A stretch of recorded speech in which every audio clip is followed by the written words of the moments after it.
a bucket of ice water. 1 second of silence, then a full-grown man, 6 feet 200 pounds, face down in the dirt before anyone could blink. No warning, no drama, just gravity doing what physics does when someone finally stops being polite. In a godforsaken desert outpost where the heat could kill you slower than boredom, a quiet woman named Daniela Reyes walked into a world built on ego and testosterone.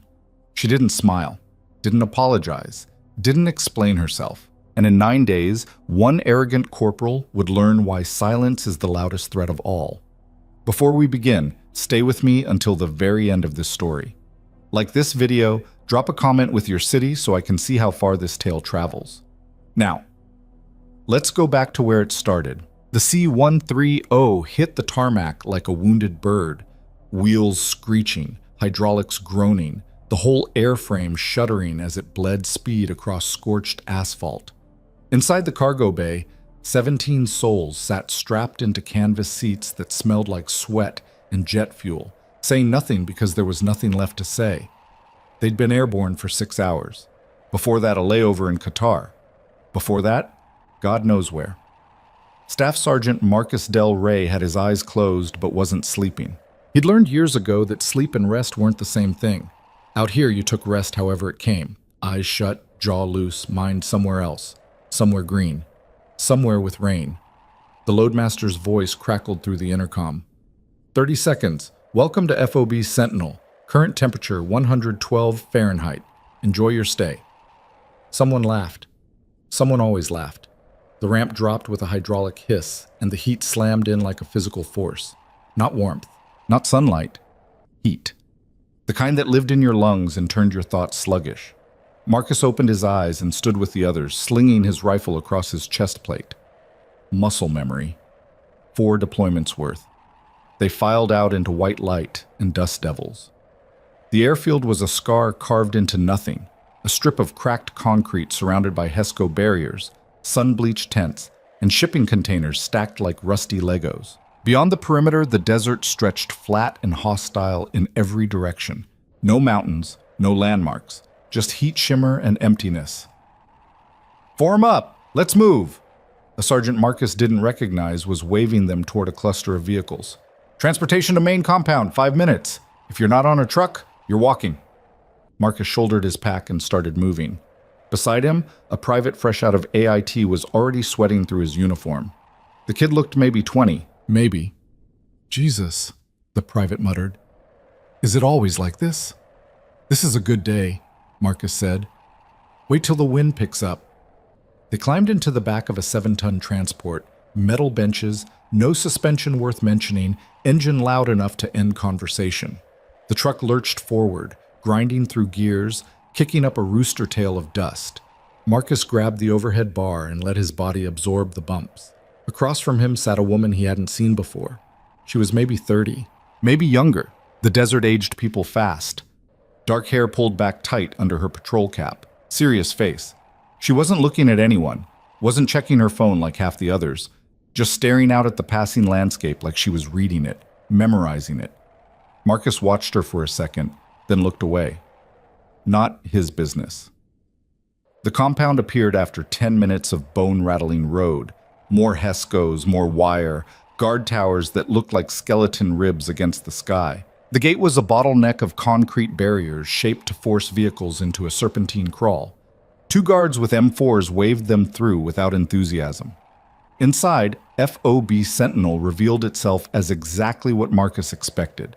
A grid of gravel roads, prefab buildings that radiated heat like ovens, diesel generators that never stopped screaming. A firebase built for function, not comfort. You could smell it before you saw it. Fuel, sweat, chemical toilets, dust that got into everything. The truck stopped outside a building marked "In Processing." Everyone piled out. The woman with the serious face grabbed her pack, just one bag, lighter than most, and dropped to the ground without hesitation. Smooth, controlled, like someone who'd done this before. All right, listen up. The sergeant from the airfield had followed them in a Humvee. He stood on the running board so everyone could see him. Welcome to Scenic Sentinel. You've got 2 hours to in-process, draw your racks, and stow your gear. Chow Hall opens at 1700. Formation tomorrow at 0600. Questions? No one asked questions. Questions were for people who thought answers mattered. Outstanding. Don't wander off. Don't piss off the locals. Don't touch anything that looks like it might explode. Dismissed. The crowd dispersed. Marcus headed for in-processing, already thinking about where he'd stash his gear, how fast he could grab chow, whether there was any chance of a shower that didn't run brown. The rhythm of deployment, the beautiful, numbing routine. He almost didn't notice when the woman walked past him. Almost. But something made him glance sideways, the way she moved, maybe. Efficient, no wasted motion. She walked like someone with a destination, not someone lost in a new place. Inside the in-processing building, the air was marginally cooler thanks to a single struggling AC unit. A board specialist sat behind a plywood desk with a laptop and a stack of clipboards. Name, the specialist said without looking up. Del Rey, Marcus, Staff Sergeant. Keyboard clicks. Got you. 2nd Platoon Bravo Company. Rack assignments are on the board outside. Next. Marcus stepped aside. The woman was already at the desk. Reyes Daniela, Specialist. The board specialist finally looked up, blinked, looked back at his screen. Reyes, yeah, okay. Your comms attachment, headquarters element, racks in Building 6. Copy, Daniela said. Flat, no inflection. She took her paperwork and walked out. The specialist watched her go, then muttered something under his breath and went back to his screen. Building 6 was a converted shipping container divided into 8 tiny rooms, each with 2 bunks, 2 wall lockers, and barely enough space to turn around. Marcus found his name taped to a door halfway down the row. Inside, the air was stifling. 1 bunk already claimed. Someone had tossed a poncho liner on the mattress and shoved a duffel underneath. Marcus took the other rack, dropped his pack, and started unpacking. 30 minutes later, he'd stowed his gear, rigged his mosquito net, optimistic, given the lack of mosquitoes in a desert, but habits died hard and changed into a clean uniform. He stepped outside for air that wasn't air, just heat with dust in it. Down the row, a door opened. Daniela Reyes walked out, already in a fresh uniform, cap squared, boots somehow not covered in dust. She moved past him without acknowledgement, heading toward the compound center. Marcus watched her go, again, and wondered why he kept noticing. The chow hall was a tent the size of a basketball court, ringed with fold-out tables and benches. The food came from a contracted kitchen, some corporation that had figured out how to turn taxpayer dollars into tasteless protein and limp vegetables. But it was hot, and it was food, and that was enough. Marcus grabbed a tray and got in line. Chicken something, rice something, vegetables that might have been green once. He found a seat near the back and ate without tasting, the way you do when eating is just a task to complete. The tent was loud. Too many voices, too much exhaustion pretending to be morale. Somewhere a radio was playing pop music from 6 months ago. Someone laughed too hard at a joke that probably wasn't funny. Marcus scanned the room. Habit. Old habit. He found her near the far corner, alone, eating methodically, not looking up, not engaging with the chaos around her, just separate. Yo, Del Rey! Marcus turned. Corporal Jason Maiden dropped into the seat across from him, tray clattering, grin wide and obnoxious. Maiden was 26 but looked younger, baby face, cocky energy, the kind of guy who thought charm was a personality. Heard you came in on the afternoon bird, Maiden said. How's the leg treating you? Marcus flexed his left knee under the table. Torn meniscus, 3 months of physical therapy, cleared for duty 2 weeks ago. Fine. Fine, Maiden snorted. That's what they all say before they re-injure it. You should have stayed stateside, man. Milked that profile. Wasn't my call. Never is. Maiden shoveled rice into his mouth, chewing like someone who'd never been taught to close his lips. You see the new comms chick? Marcus didn't answer. Reyes. Something Reyes. Maiden jerked his chin toward the far corner. Over there. She came in with your group, right? Marcus followed the gesture. Daniela was still eating, still alone. Yeah, Marcus said. So? She's got that vibe, you know? like she thinks she's hot shit. Maiden grinned. Bet you $20 she doesn't last a month. Marcus pushed his tray away. I'm not betting on someone's failure. Relax, I'm just saying, she's got that look. Too serious, like she's trying to prove something. Maybe she's just doing her job. Maiden laughed. Sure, we'll see. Marcus stood, grabbed his tray. I'm gonna rack out. Yeah. Old man needs his sleep. Marcus dumped his tray and walked out into the evening heat. The sun was finally dropping, turning the sky orange and red like a wound. He headed back to Building 6, thinking about nothing and everything. Sleep didn't come easy. It never did on the first night. The next morning started at 05:30 with someone pounding on every door in the compound. Formation at 0600. No exceptions. Marcus dressed in the dark, laced his boots by feel, and stepped outside into air that was already climbing toward triple digits. The sky was pale, bleached of color. Across the compound, figures moved like shadows, converging on the motor pool. Formation was the usual circus: roll call, safety brief, commander's intent that boiled down to don't die, don't embarrass me, and don't break anything expensive. Captain Mercer, a thin man with a thin mustache and thinner patience, spoke in the clipped monotone of someone who'd given the same speech 100 times. Marcus stood in the second row, shoulders back, eyes forward, muscle memory. 3 people to his left, Daniela Reyes stood just as still, just as silent. After formation, they dispersed. Work details, maintenance checks, radio watch. The machine kept turning. Marcus drew patrol prep, cleaning weapons, checking optics, staging gear for the next convoy run. He worked alone in the armory, a climate-controlled container that smelled like gun oil and brass. Methodical work. Soothing in its way. Around 10:00, the door opened. Daniela walked in, carrying a radio handset and a screwdriver kit. They said I could use the bench, she said. Not asking, just informing. Marcus nodded. Help yourself. She sat up at the far end of the workbench, spread out her tools, and started disassembling the radio with the kind of focus that made the rest of the world disappear. Marcus went back to his rifle. For maybe 20 minutes, the only sounds were metal on metal, the hum of the AC unit, and their breathing. Then the door banged open. Maiden strolled in, carrying nothing, looking like he'd just woken up. Well, he said, grin already forming. Look at this, the dream team. Marcus didn't look up. What do you want, Maiden? Can a guy check in on his favorite NCO? Maiden leaned against the doorframe, eyes sliding toward Daniela. And our new comms specialist. How's the radio, Reyes? Getting along okay? Daniela didn't stop working, didn't even glance at him. It's fine. Everyone's fine today. Maiden pushed off the frame, wandered closer. You know, I don't think we've been properly introduced. Corporal Jason Maiden. Been here 8 months.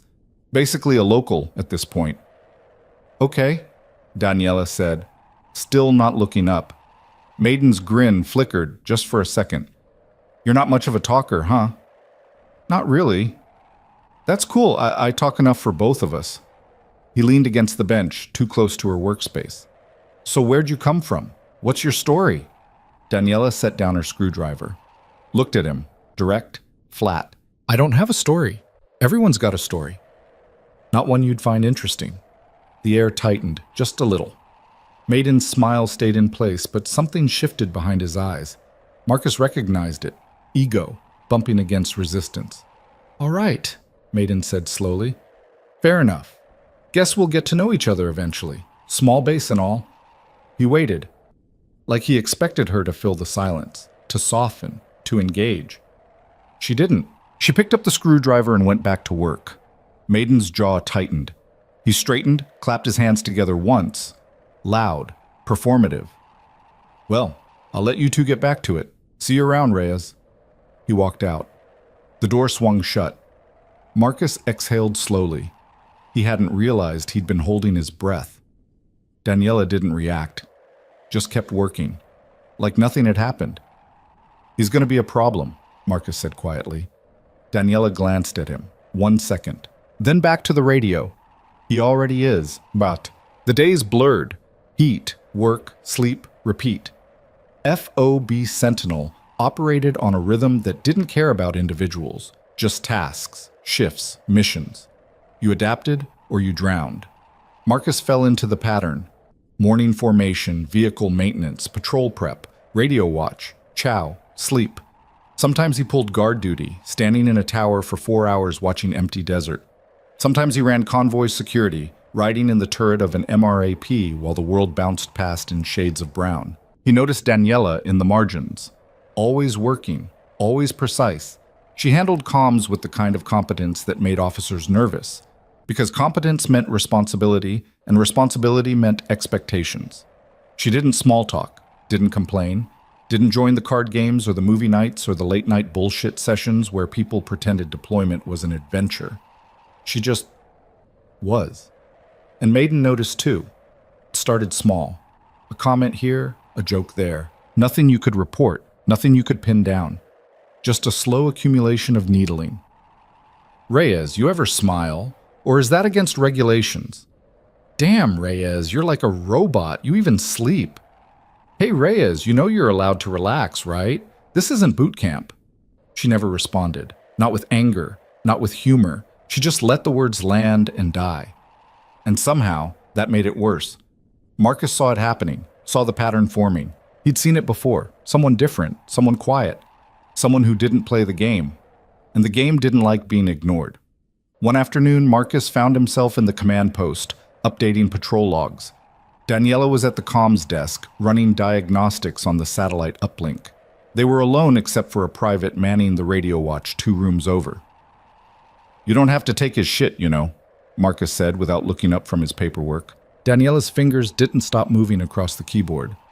I'm not taking anything. I'm just not giving him what he wants. Which is a reaction. She glanced at him. He's bored. I'm different. That makes me a target. If I react, it gets worse. If I ignore him, he'll get bored eventually. You've done this before. Different uniform, same dynamic. She went back to the screen. Men like him need validation. I'm not interested in providing it. Marcus studied her profile. Calm, neutral, unreadable. What if he escalates? Then I'll handle it. How? She didn't answer, just kept typing. Day 6. The temperature hit 116 by noon, the kind of heat that made the air shimmer, that turned metal surfaces into stovetops. Command pushed the outdoor work to early morning and late evening, but the buildings weren't much better. The AC units wheezed and died one by one, leaving everyone to sweat through their uniforms and pray for night. Marcus was in the motor pool, torquing lug nuts on a Humvee that had blown a tire during a patrol. Sweat dripped into his eyes. His hands were black with grease. Somewhere behind him, a generator coughed and sputtered. Voices drifted over from the shade of a cargo container. Maiden and 2 others, PFC Torres and Specialist Kim. They were supposed to be doing pre-combat checks. Instead, they were leaning against the container, smoking and laughing.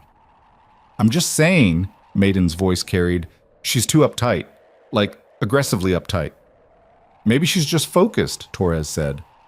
Focused, Maiden snorted. That what we're calling it? Nah, man. She thinks she's better than everyone. You can see it. You sure you're not just pissed she won't talk to you? Kim laughed. Please, I'm not trying to talk to her. I'm just saying, someone needs to knock her down a peg. Remind her where she is. Marcus's hand stilled on the wrench. What are you gonna do? Torres asked. File a complaint that she hurt your feelings? Fuck no. I'm just saying, someone should humble her a little. That's all. Silence. Then Kim. You're an idiot. Probably. They laughed. Marcus forced himself to keep working, but something cold had settled in his gut. But Day 8, evening chow. Marcus sat with a few guys from his platoon eating meatloaf that tasted like cardboard and gravy that tasted like salt. The conversation was the usual white noise. Sports, girls, complaints about officers, complaints about the heat, complaints about everything. Across the tent, Daniela sat alone. Same spot, same routine. Maiden walked past her table, slowed, stopped, leaned down, said something. Marcus couldn't hear it over the noise. Daniela didn't look up, just kept eating. Maiden lingered, said something else, louder. Still nothing. Maiden straightened, shook his head, and walked away. But his jaw was tight. His hands were fists. Marcus felt it before he saw it. The shift. The escalation. He should have said something, should have pulled Maiden aside, but he didn't. Because out here, you minded your lane. You stayed in your box. You didn't get involved unless it was life or death. And this wasn't life or death. Not yet. Day 9. 1400 hours. The hottest part of the day. Marcus was in the command post, filing reports that no one would read. The air inside was thick despite the AC. His uniform stuck to his back. Outside, the compound was quiet. Most people were in their racks escaping the heat. A few unlucky souls pulled duty shifts, gate guard, radio watch, roving patrol. Daniela was in the comms room, running system checks. Marcus could see her through the open door, headset on, focused. Footsteps in the hall. Heavy. Deliberate. Maiden walked past carrying something. Marcus glanced up, saw the bucket, saw the grin, saw the intention written all over Maiden's face. And Marcus froze. 1 second. 2. He should have said something, should have stopped it, but he didn't. Maiden walked into the comms room. Marcus heard him say something, heard Daniela's flat response, heard Maiden laugh. Then, the splash. Loud. Unmistakable. Silence. Marcus stood so fast his chair tipped over. He reached the doorway just in time to see it. Daniela, soaking wet. Water dripping from her cap, her uniform, pooling on the floor. Ice cubes scattered like shrapnel. Her hands frozen mid-keystroke, still hovering over the keyboard. Maiden standing there, empty bucket in hand, grin wide and triumphant. "Whoops," Maiden said. "My bad. Thought you looked hot." For one heartbeat, nothing moved. Then Daniela stood, slow, controlled, water streaming off her. She turned, looked at Maiden. And in that look, Marcus saw something that made his blood run cold. Not rage, not surprise. Decision. Maiden's grin faltered. "Hey, relax. It's just water. It's 100 degrees out." He didn't finish. Daniela moved. 1 step. Clean. Precise. Her hand snapped to Maiden's collar. Twisted. Pulled. Her hip dropped. Physics took over. Maiden's legs vanished. His body went horizontal. He hit the ground. Hard. Flat on his back. Air exploding from his lungs in a sound that was half gasp, half scream. The bucket clattered across the floor. Silence. Daniela stood over him for exactly 1 second. Then she turned, walked back to her station, and resumed typing, like nothing had happened. Maiden lay there, stunned, gasping, eyes wide with shock and something else. Fear. Marcus stood in the doorway, heart hammering, mouth dry, and somewhere in the distance a radio crackled with static. The desert wind howled, and everything changed. Maiden didn't get up right away. He lay there on the wet floor, chest heaving, staring at the ceiling like he was trying to remember how to breathe. His hand moved to his ribs, testing, probing. Nothing broken, just shock. Just the humiliation of being put down by someone half the compound had been calling uptight. Marcus finally moved. He stepped into the room, boots squelching on the wet floor. "You all right?" Maiden's eyes snapped to him. For a second, something ugly flickered there, rage, embarrassment, the kind of wounded pride that turned men stupid. Then he blinked and it was gone, replaced by a shaky laugh. Yeah, I'm good." He sat up slowly, wincing. "Just slipped. Floor's wet." "Floor's wet because you dumped a bucket on someone," Marcus said. Maiden looked at Daniela's back. She was still typing, still working, like he didn't exist. "It was a joke," Maiden said, quieter now. "Just trying to lighten the mood." Marcus didn't respond. He reached down, offered a hand. Maiden stared at it for a long moment, then took it. Marcus pulled him up. "Thanks," Maiden muttered. He grabbed the bucket, not meeting anyone's eyes, and walked out. Fast. Not quite running, but close. The door swung shut behind him. Marcus turned to Daniela. Water still dripped from her sleeves, her collar.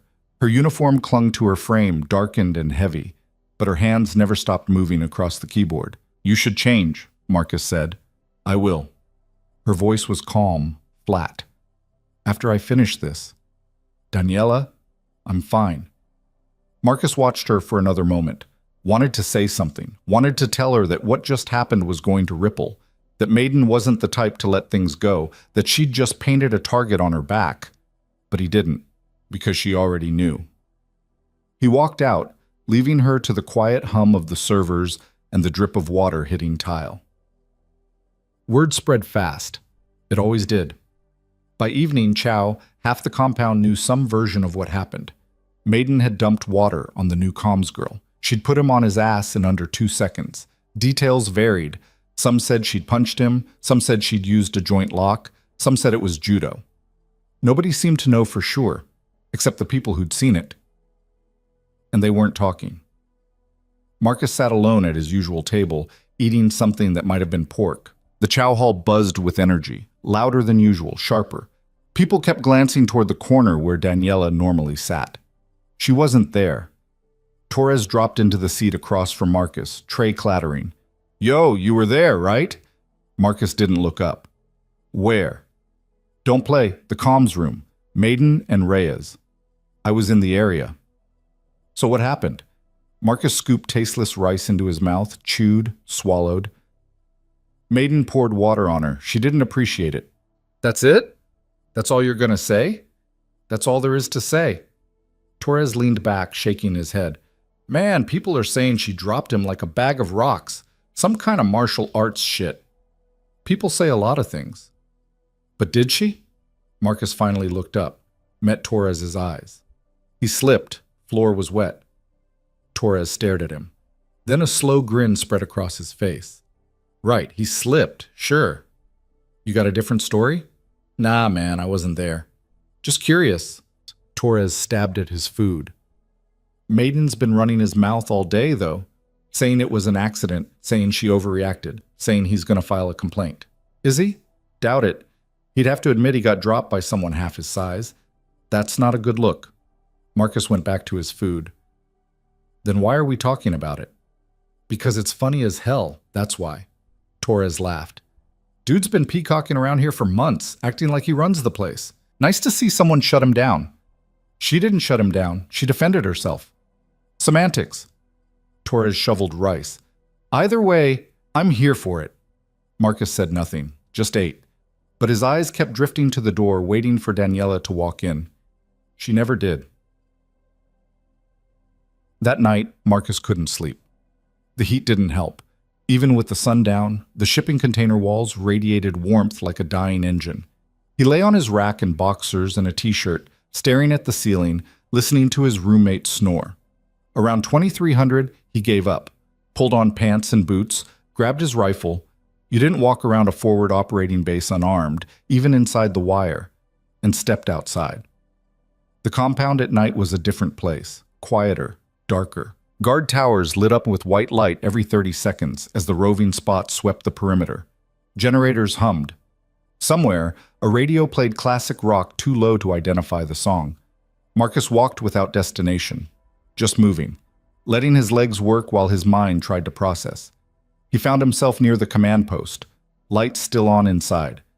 There was always someone awake, always someone monitoring. He almost turned back.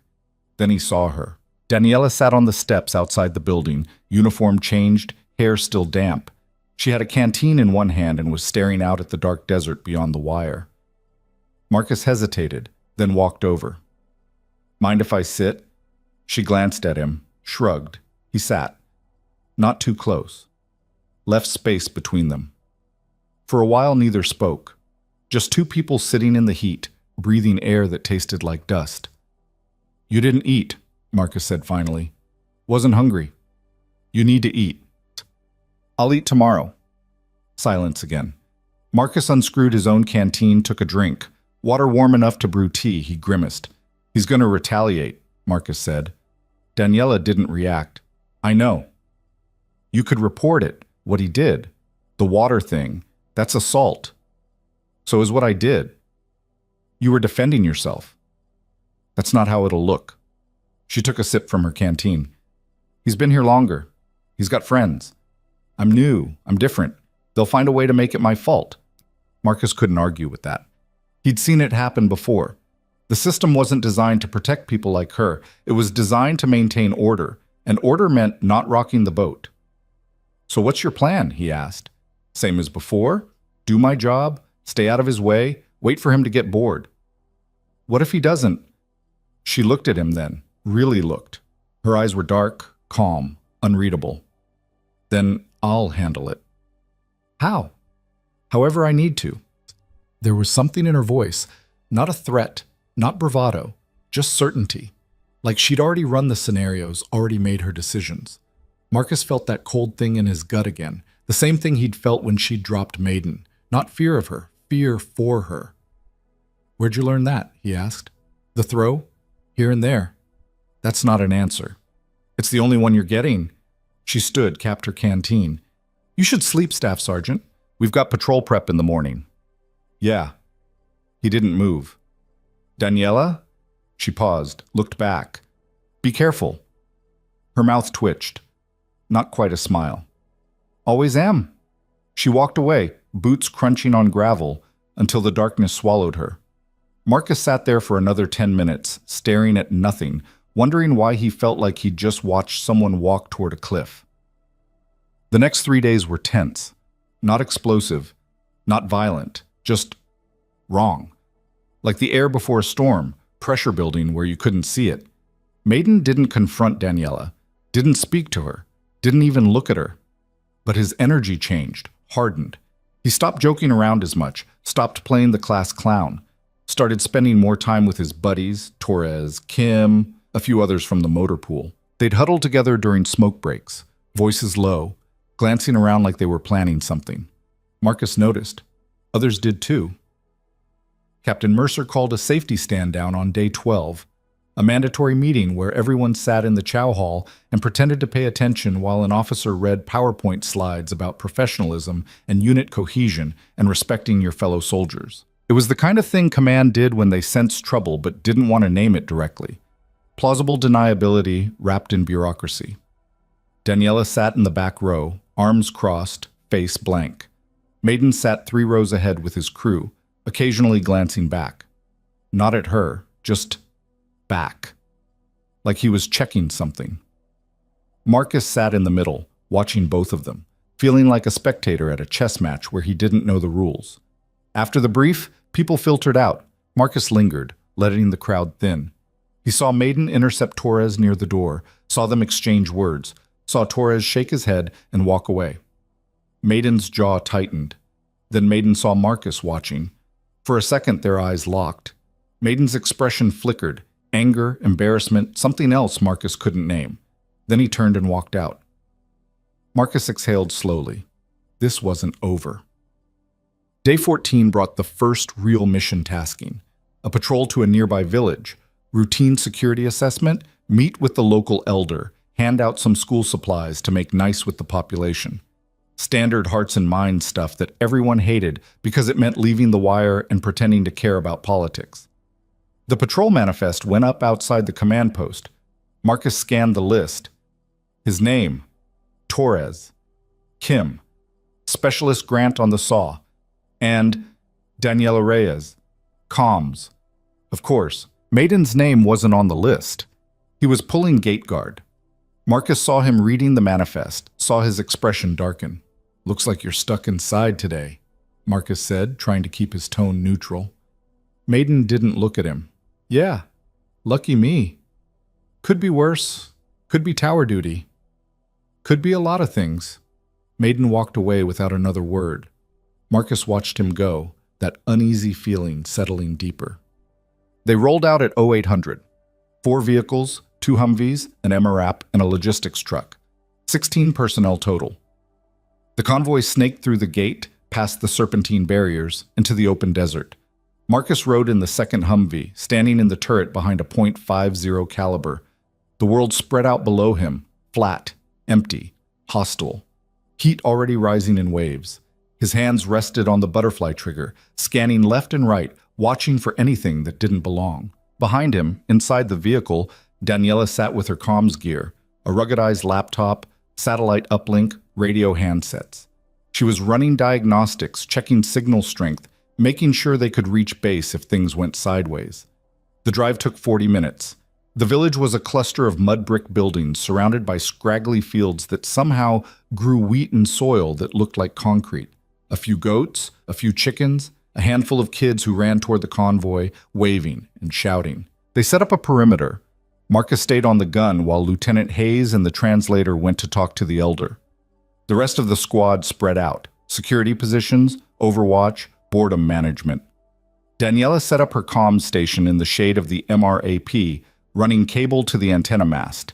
She worked fast, efficient, checking frequencies and signal clarity. Torres wandered over, rifle slung, aviators on. "How's it looking?"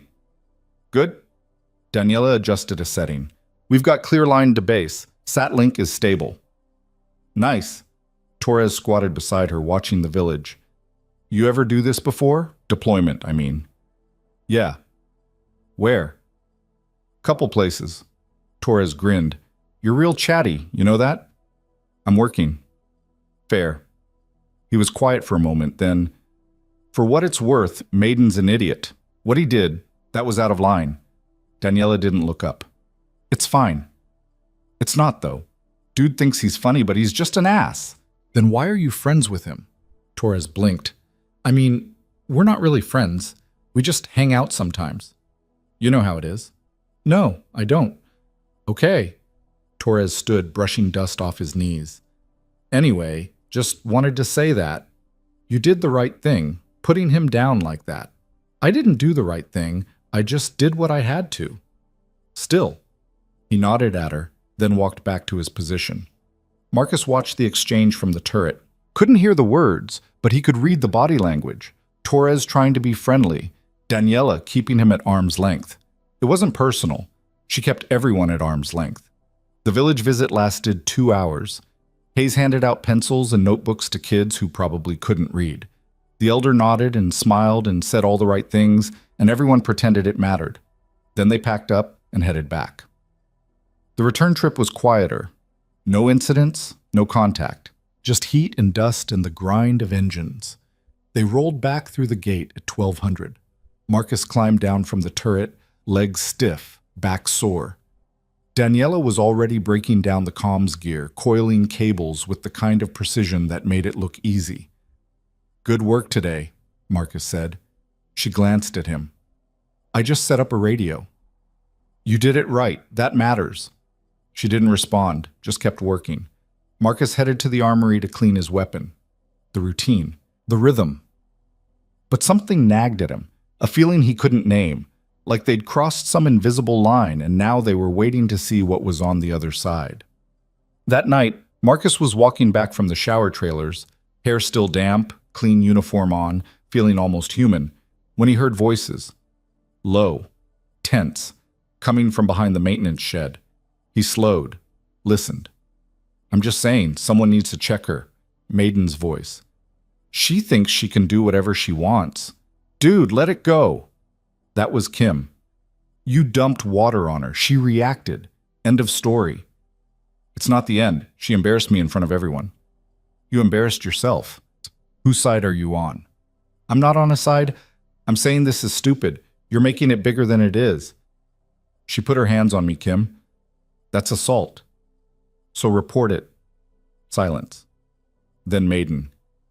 "I'm not reporting it." "Then drop it." "I can't." "Why not?" "Because everyone's watching. Everyone's waiting to see what I do. If I just let it slide, I look weak." "You look weaker obsessing over it." "I'm not obsessing. I'm just..." "She needs to know there are consequences." Marcus's hands tightened into fists. He should walk away, should pretend he hadn't heard, should... He stepped around the corner. Maiden and Kim were standing in the shadows, close enough that Marcus could see Maiden's face, tight, angry, desperate in a way that made him look younger than he was. "Evening," Marcus said. They both jumped. Maiden's eyes went wide, then narrowed. "How long have you been standing there?" "Long enough." Marcus kept his voice calm. "You two wrapping up? It's past curfew." "We're not doing anything wrong," Maiden said. "Didn't say you were. Just making conversation." Kim shifted uncomfortably. "I'm going to head back. See you tomorrow, Maiden." He walked past Marcus without looking at him. His boots faded into the distance. Maiden and Marcus stood alone in the dark. "You got something to say to me, Staff Sergeant?" Maiden's voice had an edge now, defiant. "Just wondering what you're planning." "I'm not planning anything." "Good. Keep it that way." "Or what?" Marcus took a step closer. Not threatening, just closing the distance. "Or you're going to do something stupid and it's going to follow you for the rest of your career, maybe longer." Maiden's jaw worked. "She assaulted me." "She defended herself after you poured ice water on her while she was working. You want to take that to the CO, go ahead, see how it plays out." "Everyone's acting like she's some kind of hero, like I'm the bad guy." "You're not the bad guy. You're just the guy who made a mistake and can't let it go." "I didn't." Maiden stopped, breathed. "You don't get it." "Then explain it to me. She doesn't belong here. She doesn't fit. She's got this attitude like she's better than everyone. Or maybe she just doesn't need everyone to like her."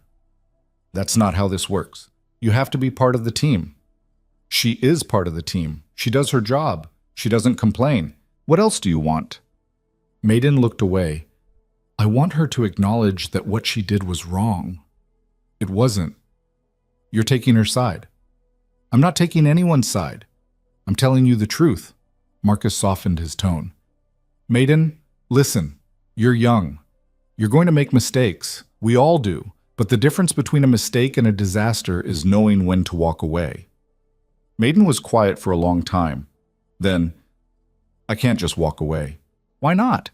"Because I already told people I wasn't going to." And there it was. The real problem. Not Daniela. Not the incident. Just pride, just ego. Just a kid who'd painted himself into a corner and didn't know how to get out. Marcus sighed. "Then you're going to have to live with whatever happens next." He walked away, leaving Maiden standing in the shadows. And as he walked, Marcus realized something. This wasn't going to end quietly. Day 16. Another patrol. This time to a checkpoint on the main supply route. Check in with the local police, assess road conditions, make sure the route was clear for a convoy coming through tomorrow. The manifest went up. Marcus's name. Daniela's name. Torres, Kim, Grant, a few others. Maiden's name. Right there at the bottom. Marcus stared at it. Felt his stomach drop. Someone had changed the roster, swapped Maiden in for someone else. Marcus didn't know who, didn't know why, but it didn't matter. They were all going out together. He found Daniela in the comms room, headset on, running through frequency checks. "You see the patrol list?" he asked. She glanced at him. "Yeah." "You okay with that?" "I don't get a vote." "Daniela." "It's fine, Marcus. We're professionals. We'll do the job." She went back to her screen. "Unless you think he's going to do something stupid in the middle of a patrol." Marcus didn't answer, because he didn't know. They rolled out at 1400. The heat was murderous, 118 in the shade, except there was no shade, just sun and dust and metal surfaces hot enough to sear skin. Marcus took the turret again. Maiden was in the trail vehicle, out of sight. Daniela was inside Marcus's Humvee, running comms, same as always. The drive was tense, not because of external threats. The road was clear, the desert empty, but because everyone in the convoy could feel it. The weight, the unspoken thing hanging between Maiden and Daniela. They reached the checkpoint at 1500. A small outpost manned by local police. 4 guys in mismatched uniforms sitting in the shade of a concrete bunker, drinking tea and smoking. Lieutenant Hayes did the talking. The rest of the squad set up security, stretched their legs, hydrated. Marcus stayed on the gun, scanning the horizon out of habit. Below him, Daniela was setting up the satellite link. Maiden was 20 feet away, checking his rifle, not looking at anyone. Torres wandered over to Maiden, said something. Maiden shook his head. Torres frowned, walked away. Marcus's fingers tapped the .50 caliber, restless, waiting. Then Daniela's voice crackled over the radio. "Base, this is Mobile 2, radio check. How copy?" Static. Then, "Mobile 2, base, Lima Charlie, good signal." "Roger, standing by." Professional, calm, same as always. Maiden glanced toward the Humvee, just for a second, then looked away. The visit lasted 90 minutes. Hayes got his assessment, shook hands with the police captain. handed out some bottled water and MREs as goodwill. Then they packed up. "Mount up," Hayes shouted. "We're rolling in 5. Everyone moved. Marcus climbed back into the turret. Daniela stowed her gear. Engines roared to life. And then, Maiden walked past the Humvee. Slow, deliberate. He looked up at Marcus, held his gaze. No words, just a look. Then he climbed into his vehicle, and the convoy started moving. Marcus's heart was pounding. He didn't know why. Nothing had happened, nothing at all. But it felt like something had, like a wire pulled tight, waiting to snap. The convoy drove back in silence. No incidents, no drama, just the grinding rhythm of engines and heat. They rolled through the gate at 17:30. Sun low, shadows long. Everyone climbed out, stretched, started the post-mission routine. Weapons cleaning, vehicle checks, debrief. Marcus watched Maiden walk toward the barracks. Watched Daniela head to the command post with her comms gear. Watched them move in opposite directions, like magnets repelling. And he wondered how long that distance could hold. That night, Marcus couldn't eat. His stomach was knotted, tight with anxiety he couldn't name. He sat in the chow hall, pushing food around his tray, listening to the noise wash over him. Across the tent, Daniela sat alone. Same corner, same routine. Maiden was at a table with his buddies, laughing, loud, performing normalcy. But his eyes kept drifting, toward her corner, then away. Torres noticed Marcus watching, leaned over. "You good, man?" "Yeah." "You don't look good." "I'm fine." Torres followed Marcus's gaze, saw Maiden, saw Daniela, sighed. "It's gonna blow up, isn't it?" "I don't know." "Yeah, you do. We all do." Torres pushed his tray away. "Question is when." Marcus didn't respond. Because Torres was right. It wasn't a question of if, just when. And what would be left when the smoke cleared. The explosion came on day 18. Not literal. Not the kind you hear. The kind you feel in your chest, in the air, in the way people stop talking when you walk into a room. It started at morning formation. Captain Mercer stood on the platform outside the command post, clipboard in hand, face tight with the kind of irritation that meant someone higher up had dumped something on him. "Listen up," he said, voice cutting through the pre-dawn quiet. "We've got a situation developing. Intelligence reports increased activity along Route Copper, possible IED emplacements, enemy movement, the usual. Higher wants eyes on the ground before the next supply convoy rolls through." He paused. Let that sink in. "We're sending a patrol to Observation Post Talon. It's a ridge system overlooking the route. You'll establish overwatch, run surveillance for 72 hours, then extract. Full combat load, comms redundancy. This is not a milk run." Marcus felt his jaw tighten. OP Talon was remote, exposed. The kind of place where if things went wrong, help was 30 minutes out, maybe more. Mercer read off the roster. "Del Rey, your patrol leader. Torres, Kim, Gran on the saw, Specialist Ortiz, Corporal Maiden." Marcus's attention snapped back. "And Specialist Reyes on comms, 7 personnel total. You leave in 4 hours. Questions?" Silence. The kind that wasn't really silence, just people processing bad news. "Outstanding. Dismissed." The formation broke. Marcus stood there, rooted, watching people disperse. His mind was already running scenarios, terrain, loadout, contingencies. But underneath all that, one thought kept surfacing. Maiden and Daniela. 72 hours, isolated. This was going to go bad. Shit. 4 hours wasn't much time. Marcus spent it checking gear, running through comms protocols with Daniela, making sure everyone understood the mission profile. OP Talon was a cluster of rocks and sandbags on a ridge 3 clicks from the nearest road. No shade. No cover except what you built. Water would be limited.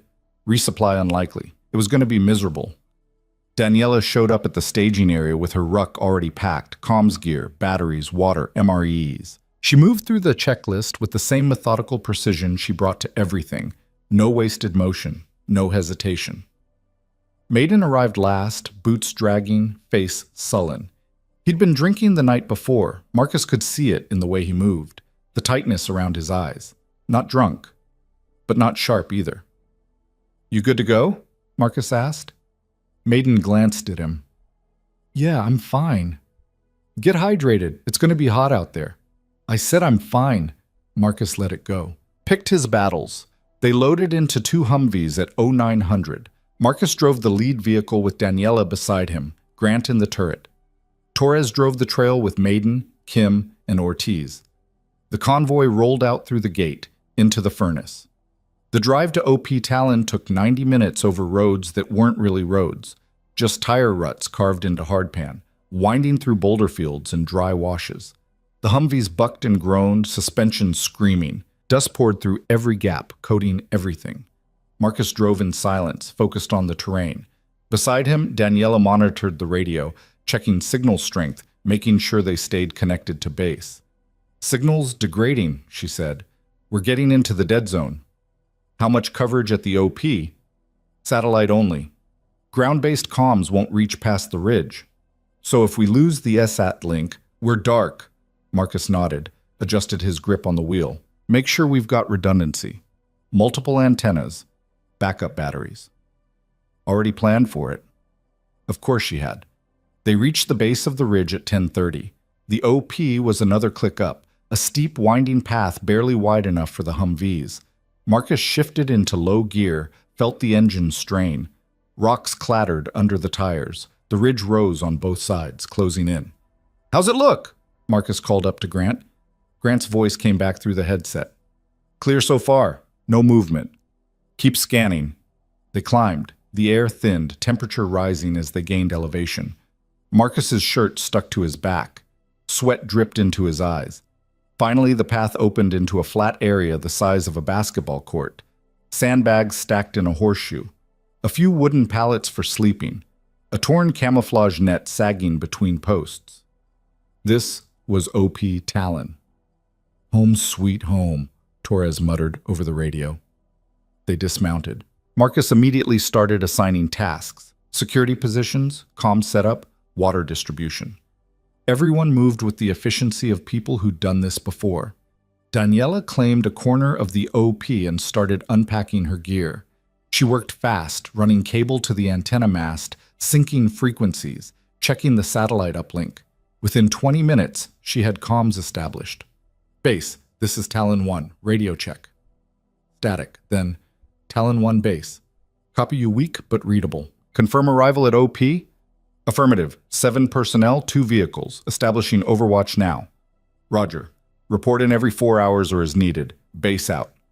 Daniela keyed off the radio, made a note in her logbook. Marcus watched her from across the OP steady, focused, unshakable. Maiden was leaning against a Humvee, rifle across his lap, staring at nothing. His face was tight, closed off. Marcus walked over. I need you on East Overwatch, 60-meter arc. Anything moves, I want to know about it. Maiden looked at him. Yeah, got it. Maiden, I said I got it. He stood, grabbed his rifle, walked to the eastern edge of the OP, settled into a fighting position behind sandbags, didn't look back. Marcus exhaled slowly. This was going to be a long 72 hours. The first day passed without incident. They ran surveillance in shifts, 2 people watching the valley below, 2 resting, 2 on standby. The heat was relentless. By noon, the rocks were hot enough to cook on. By 1400, the air shimmered so badly you couldn't trust what you were seeing. Daniela ran comms checks every 4 hours like clockwork. Her voice on the radio was calm, professional, unchanging. Marcus found it oddly comforting, the one constant in a shifting world. Maiden stayed on the perimeter. He didn't talk to anyone unless he had to. Didn't join the card game Torres started during downtime. Just sat in his position, scanning his sector, locked inside his own head. Torres noticed, pulled Marcus aside during a shift change. Maiden's off, Torres said quietly. I know. Like really off. He's not eating, barely drinking, just staring. He's focused on the mission. That's not focus, that's something else. Torres glanced toward Maiden. You think he's going to do something stupid? Marcus didn't answer, because he'd been asking himself the same question for the past 24 hours. Night fell. Temperature dropped from unbearable to merely oppressive. The valley below disappeared into darkness, broken only by the occasional glow of a distant village. Stars came out, thick and bright and indifferent. Marcus took the midnight to 0400 watch with Kim. They sat in silence, watching nothing, listening to the desert breathe. Around 0200, Daniela's voice crackled over the radio. Talon 1 to all positions, scheduled comms check. One by one, they responded. Marcus keyed his handset. Position 1, all clear. Position 2 clear, Torres said. Position 3 clear, Maiden said. His voice was flat, mechanical. Daniela logged the check, went silent again. Marcus stared out at the darkness, felt the weight of it pressing down. Out here, away from the base, the illusion of safety evaporated. You were just meat and metal in a place that wanted you dead. You ever think about why we do this? Kim asked suddenly. Marcus glanced at him. Do what? This, all of it. Sitting on rocks in the middle of nowhere, watching for people who probably aren't coming, protecting a road nobody cares about. Someone cares. Do they? Kim shifted. I mean, really? Does it matter? We leave, someone else shows up, or they don't. Either way, the desert's still here. Marcus didn't have an answer. He'd stopped asking those questions years ago. You did the job because it was the job, because people were counting on you, because if you started wondering whether it mattered, you'd never get out of bed. It matters, Marcus said finally. Kim looked at him. You really believe that? I have to. They didn't talk after that. Day 2. The heat climbed higher. 120 by noon, the kind of heat that made breathing hurt. Grant went down at 1300, heat exhaustion. He'd been drinking water, but not enough. His face went pale, then gray, then he vomited and collapsed. Marcus and Torres dragged him into the shade of a Humvee, poured water on him, got electrolytes down his throat. I'm fine, Grant kept saying. I'm fine. You're not fine, you're done for the day. Marcus looked at Torres. Get him hydrated. Keep him in the shade. Roger. That left them short a man. Marcus redistributed the watch schedule, extended everyone's shifts. Daniela offered to pull double duty on comms and observation. Marcus almost said no. She was already carrying the heaviest gear, doing the most technical work. But he needed the coverage. All right, he said. East Overwatch, 1700 to 2100. But you hydrate every 30 minutes, non-negotiable. Copy. At 1700, she moved to the eastern position, the same position Maiden had been holding all day. He was still there when she arrived, sitting behind the sandbags, rifle across his lap, staring at the valley. Marcus watched from 50 feet away, saw Daniela settle into position beside him, saw the space between them, close enough to share the sector, far enough to stay separate. For a while, nothing happened. They just sat there, two people watching the same empty landscape. Then Maiden spoke. Marcus couldn't hear the words, but he saw Daniela turn her head, saw her respond, saw Maiden shake his head. The conversation lasted maybe 30 seconds. Then Daniela went still, focused back on her sector. Maiden stood, walked away. His movements were tight, controlled, angry. Marcus intercepted him halfway across the OP. What was that about? Nothing. Didn't look like nothing. Maiden stopped, turned. His eyes were bloodshot, face tight. I told her she didn't need to be there, that I had the sector covered. She ignored me. Because I assigned her there. Then maybe you shouldn't have. Excuse me? Maiden's jaw worked. Nothing. Forget it. He walked past Marcus, heading for the Humvees. Marcus stood there, fists clenched, feeling the situation slipping through his fingers like water. That night, the temperature plunged, 50 degrees in 6 hours. The desert didn't do gradual. Marcus pulled his poncho liner tight, shivering despite the layers. He was on watch with Ortiz. 0200 to 0600, the longest shift. The one where exhaustion turned your vision soft and made shadows move. Around 0330, movement in the valley. Marcus snapped alert, brought his rifle up, scanned through his optic. Vehicles. 2, maybe 3, running without lights. Ortiz, Marcus whispered. You seen this? Yeah, southwest, about 2 clicks. Marcus keyed the radio. All positions, this is Talon 1. We have vehicle movement in the valley. Stand to. People stirred. Daniela's voice came back immediately. Copy. Bringing comms online. The vehicles moved slow, cautious, following the road that ran parallel to Route Copper. Marcus watched them through his scope, trying to get a count. Definitely 3. Looked like pickups. Hard to tell in the dark. What do you think? Ortiz asked. Could be nothing. Could be spotters. Should we call it in? Marcus hesitated. If they were just locals, calling in air support would burn resources for nothing. But if they were hostile... Reyes, Marcus said into the radio, get base on the line. Tell them we have unidentified vehicles moving parallel to Route Copper. Request guidance. Roger, stand by. The vehicles kept moving, slow, deliberate. Then they stopped. Marcus's heart rate kicked up. They're stopping. Ortiz shifted. Why are they stopping? I don't know. Through the scope, Marcus saw figures dismount. 4, maybe 5. They moved to the side of the road, started digging. Shit, Marcus breathed. What? IED emplacement. They're burying something. Daniela's voice crackled. Talon 1, base advises observe and report. Do not engage unless directly threatened. Air support is 20 mics out if needed. 20 minutes. A lifetime. Marcus watched the figures work. They moved fast, efficient, like they'd done this before. One stood watch while the others dug. 10 minutes later, they were done. Back in the vehicles. Moving again. Disappearing into the dark. Talon 1 base, confirm visual on enemy activity? Marcus keyed the radio. Confirmed. Approximately 5 enemy personnel emplaced suspected IED on Route Copper. Grid reference. He rattled off the coordinates. They've exfilled south. Request EOD sweep before next convoy. Roger. Passing to higher. Good work, Talon 1. Continue surveillance. Copy. Out. Marcus lowered the radio. Looked at Ortiz. That's why we're here. Yeah. Ortiz's voice was shaky. That's why we're here. The rest of the watch passed in tense silence. Marcus couldn't shake the image of those figures digging. How casual it looked. How routine. Somewhere out there, someone was going to drive over that road. And maybe they'd see the IED in time. Maybe they wouldn't. The desert didn't care either way.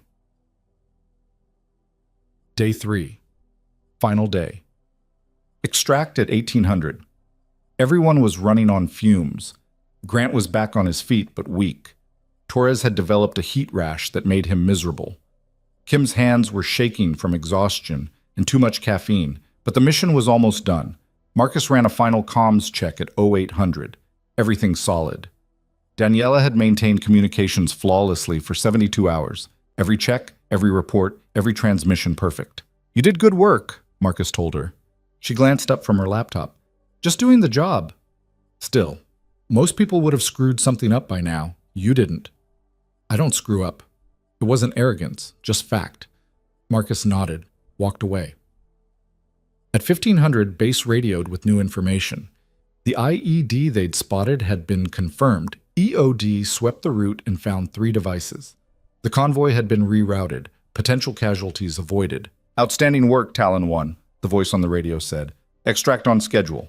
Transport inbound at 1730. They started breaking down the OP packing gear, collapsing antennas, policing brass. The relief was palpable. 72 hours of tension releasing all at once. Maiden worked alone, moving fast, not talking. His energy was different now, sharper, like something had crystallized inside him. Marcus didn't like it. At 1600, with most of the gear packed, Marcus called everyone together. All right, listen up. We did good work here. Spotted enemy activity, prevented casualties, maintained comms.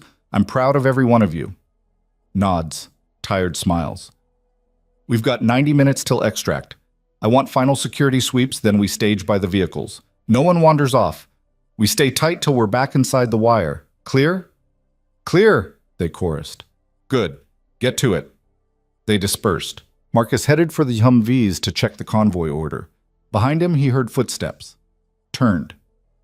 Maiden, walking toward Daniela's position. Marcus's instincts screamed. He started moving. Daniela was kneeling beside her ruck, coiling the last of her comms cable. She didn't see Maiden approach. Reyes, Maiden said. She looked up. Yeah? We need to talk. About what? About what happened back at base. About... There's nothing to talk about, Daniela said. She went back to coiling cable. I think there is. I don't. Maiden's hands clenched. You embarrassed me. In front of everyone.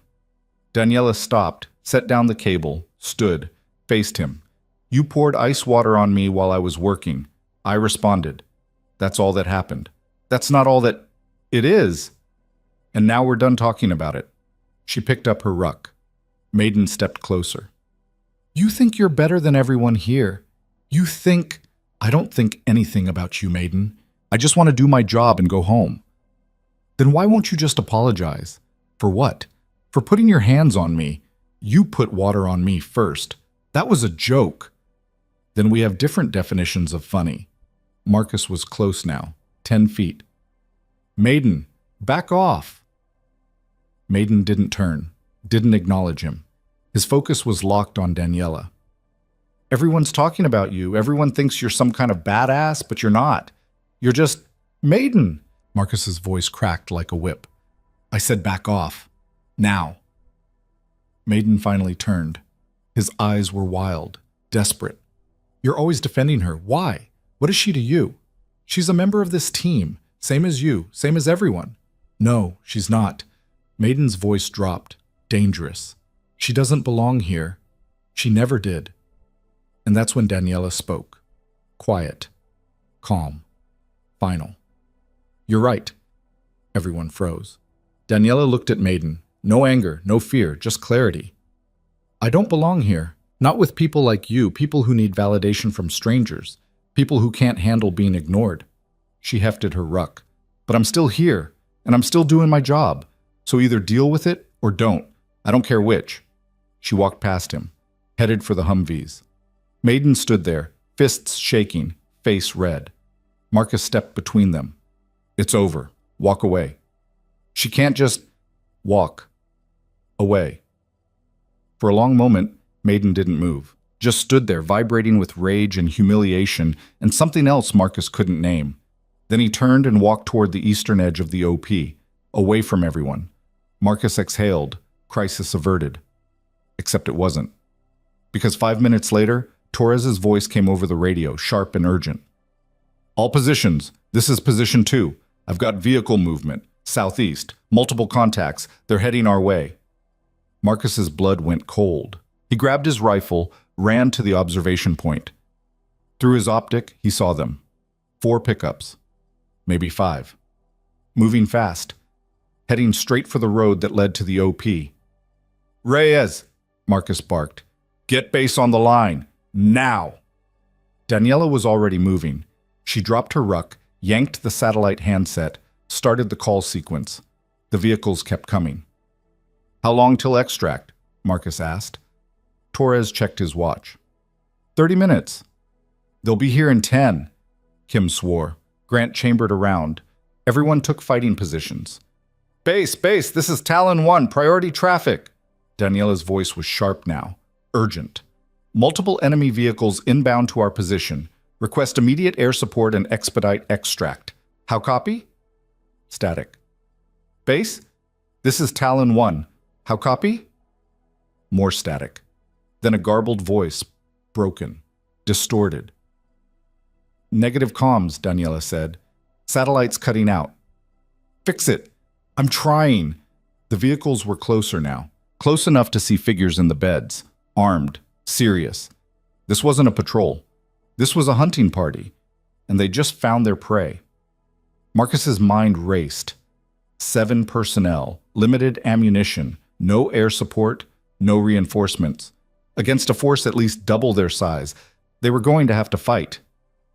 Everyone listen! Marcus's voice cut through the panic. We hold this position until extract arrives.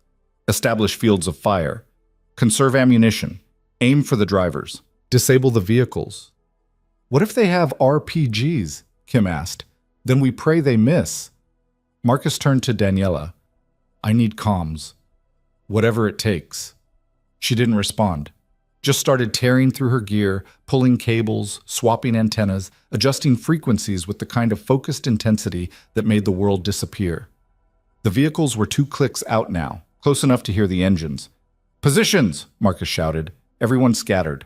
Marcus took center, Torres and Kim flanking, Grant on the saw, Ortiz with the grenade launcher, and Maiden was still at the eastern edge, alone, not moving.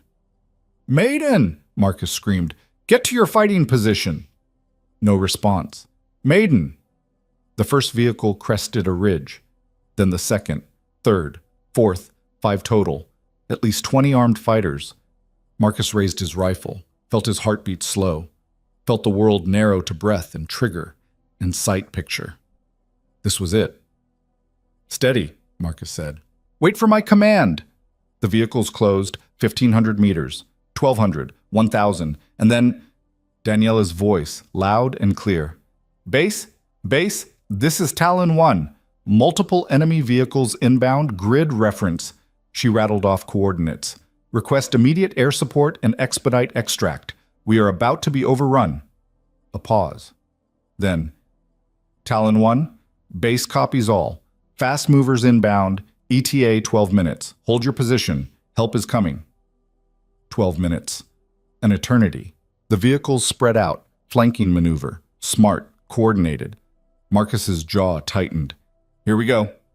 The first shot cracked across the valley, and the world exploded into chaos. Gunfire erupted from multiple positions. Bullets whined off rocks, kicked up dust, punched through sandbags. Grant opened up with the SAW, long, controlled bursts that tore into the lead vehicle. The windshield shattered. The truck swerved, rolled, crashed into a boulder. One down. The others spread wider. Fighters dismounted, took cover, started returning fire. The volume increased. A K-fire, sharp and staccato, overlapping until it sounded like one continuous roar. Marcus picked his targets. Breathed. Fired. A fighter dropped. Another took his place. Marcus fired again. Beside him, Torres was cursing, firing, reloading. "They're flanking left. Ortiz, grenade launcher, left flank." Ortiz angled, fired. The 40mm grenade arced through the air, detonated among a cluster of rocks. Screams, shrapnel, bodies down. But they kept coming. Marcus's rifle ran dry. He dropped the mag, slapped in a fresh one, charged the bolt. His hands moved on autopilot. Muscle memory forged in 100 firefights. "Daniela!" Marcus shouted. "Where's our air support?" Her voice came back, strained. 8 minutes. 8 minutes. A lifetime. A rocket streaked across the valley. RPG. Marcus saw it coming, saw the smoke trail, couldn't do anything but scream, "RPG!" It hit 30 feet from the OP. The explosion shook the ground, sent rocks and dust flying. Marcus's ears rang, his vision blurred. He forced himself up, checked his body. No holes, no blood. "Everyone okay?" he shouted. Responses came back. Shaky, scared, but alive. The enemy pushed closer. 400 meters. 300. Grant's saw jammed. He swore, started clearing it. "I need time." "You don't have time," Torres screamed. Marcus fired, and fired, and fired. His world shrank to muzzle flash and recoil and the mechanical rhythm of finding targets, acquiring, engaging. 200 meters. They weren't going to hold. And then Daniela did something that changed everything. She stood up. In the middle of the firefight, exposed, visible. "Daniela, get down!" Marcus screamed. She ignored him. She had the satellite handset in one hand and her rifle in the other. She started moving, not running, not panicking, just walking, toward the eastern edge of the OOP, where the signal was stronger, where Maiden was. Bullets snapped past her, kicked up dirt at her feet. She didn't flinch, didn't duck, just kept moving with the kind of terrifying calm that made Marcus's heart stop. She reached Maiden's position. He was crouched behind sandbags, rifle up, firing controlled shots. She dropped beside him, started adjusting the antenna.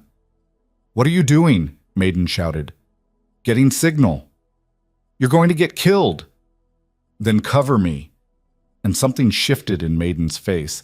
The anger drained, replaced by something else. Focus. He rose up, started laying down covering fire. Precise, controlled, protecting her while she worked. Daniela's hands flew across the equipment, swapping cables, adjusting frequency, fighting with machinery while the world tried to kill her. Then, base, Talon 1. Do you copy? Static. Then, Talon 1 base. Go ahead.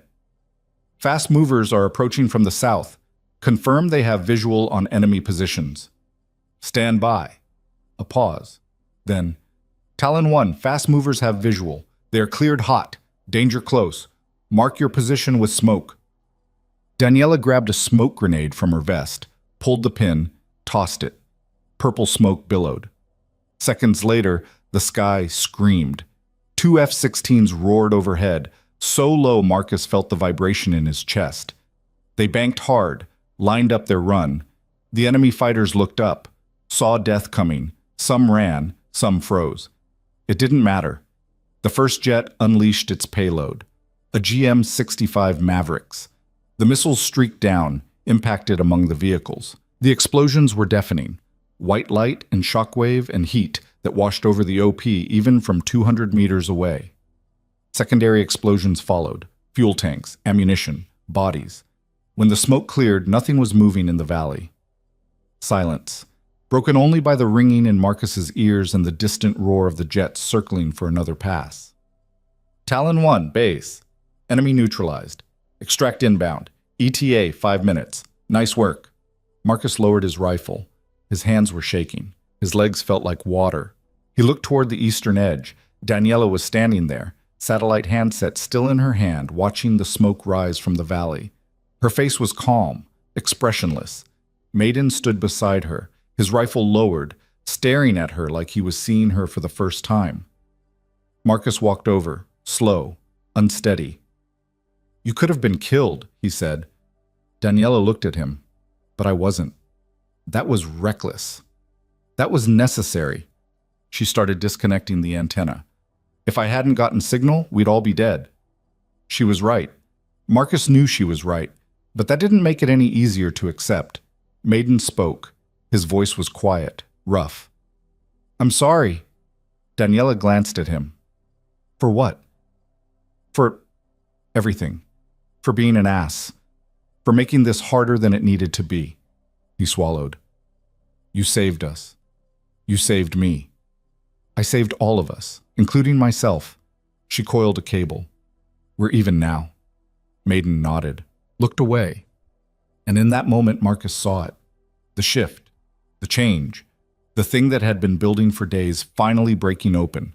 Respect, hard-won, earned in fire. The extraction helos appeared on the horizon, Blackhawks, low and fast. They flared hard, touched down in the clearing, rotors screaming, dust everywhere. "Load up," Marcus shouted. They grabbed their gear, ran for the birds. Marcus took a final look at OP Talon. Sandbags, spent brass, purple smoke still drifting. 3 days. Felt like 3 years. Climbed aboard. The helo lifted, banked hard, accelerated away. Below, the valley receded. The smoke, the wreckage, the desert swallowing it all like it never happened. Marcus looked across the cargo bay. Daniela sat against the bulkhead, headset on, running post-mission comms. Professional, focused, unshakable. Maiden sat 3 feet away, watching her. Not with anger anymore, with something else. Understanding, maybe. Or just exhaustion. The helo roared through the sky, carrying them home. And Marcus realized something. They'd survived. Not because of superior firepower, not because of tactics, but because when everything fell apart, one person stayed calm. One person did the impossible. And everyone else followed. The desert dropped away beneath them. And for the first time in days, Marcus let himself breathe. The Blackhawks touched down at FOB Sentinel 20 minutes later. The wheels hit concrete, engines whining down, rotors still spinning as the crew chief slid the doors open. Heat rushed in, familiar, suffocating, home. "Out! Out! Out!" someone was shouting. They stumbled off the birds, legs unsteady, ears still ringing. Medical personnel swarmed them, checking for injuries, taking vitals, asking questions nobody wanted to answer. Marcus waved them off. "I'm fine. Check the others." Grant was being led toward the aid station, still pale, still weak.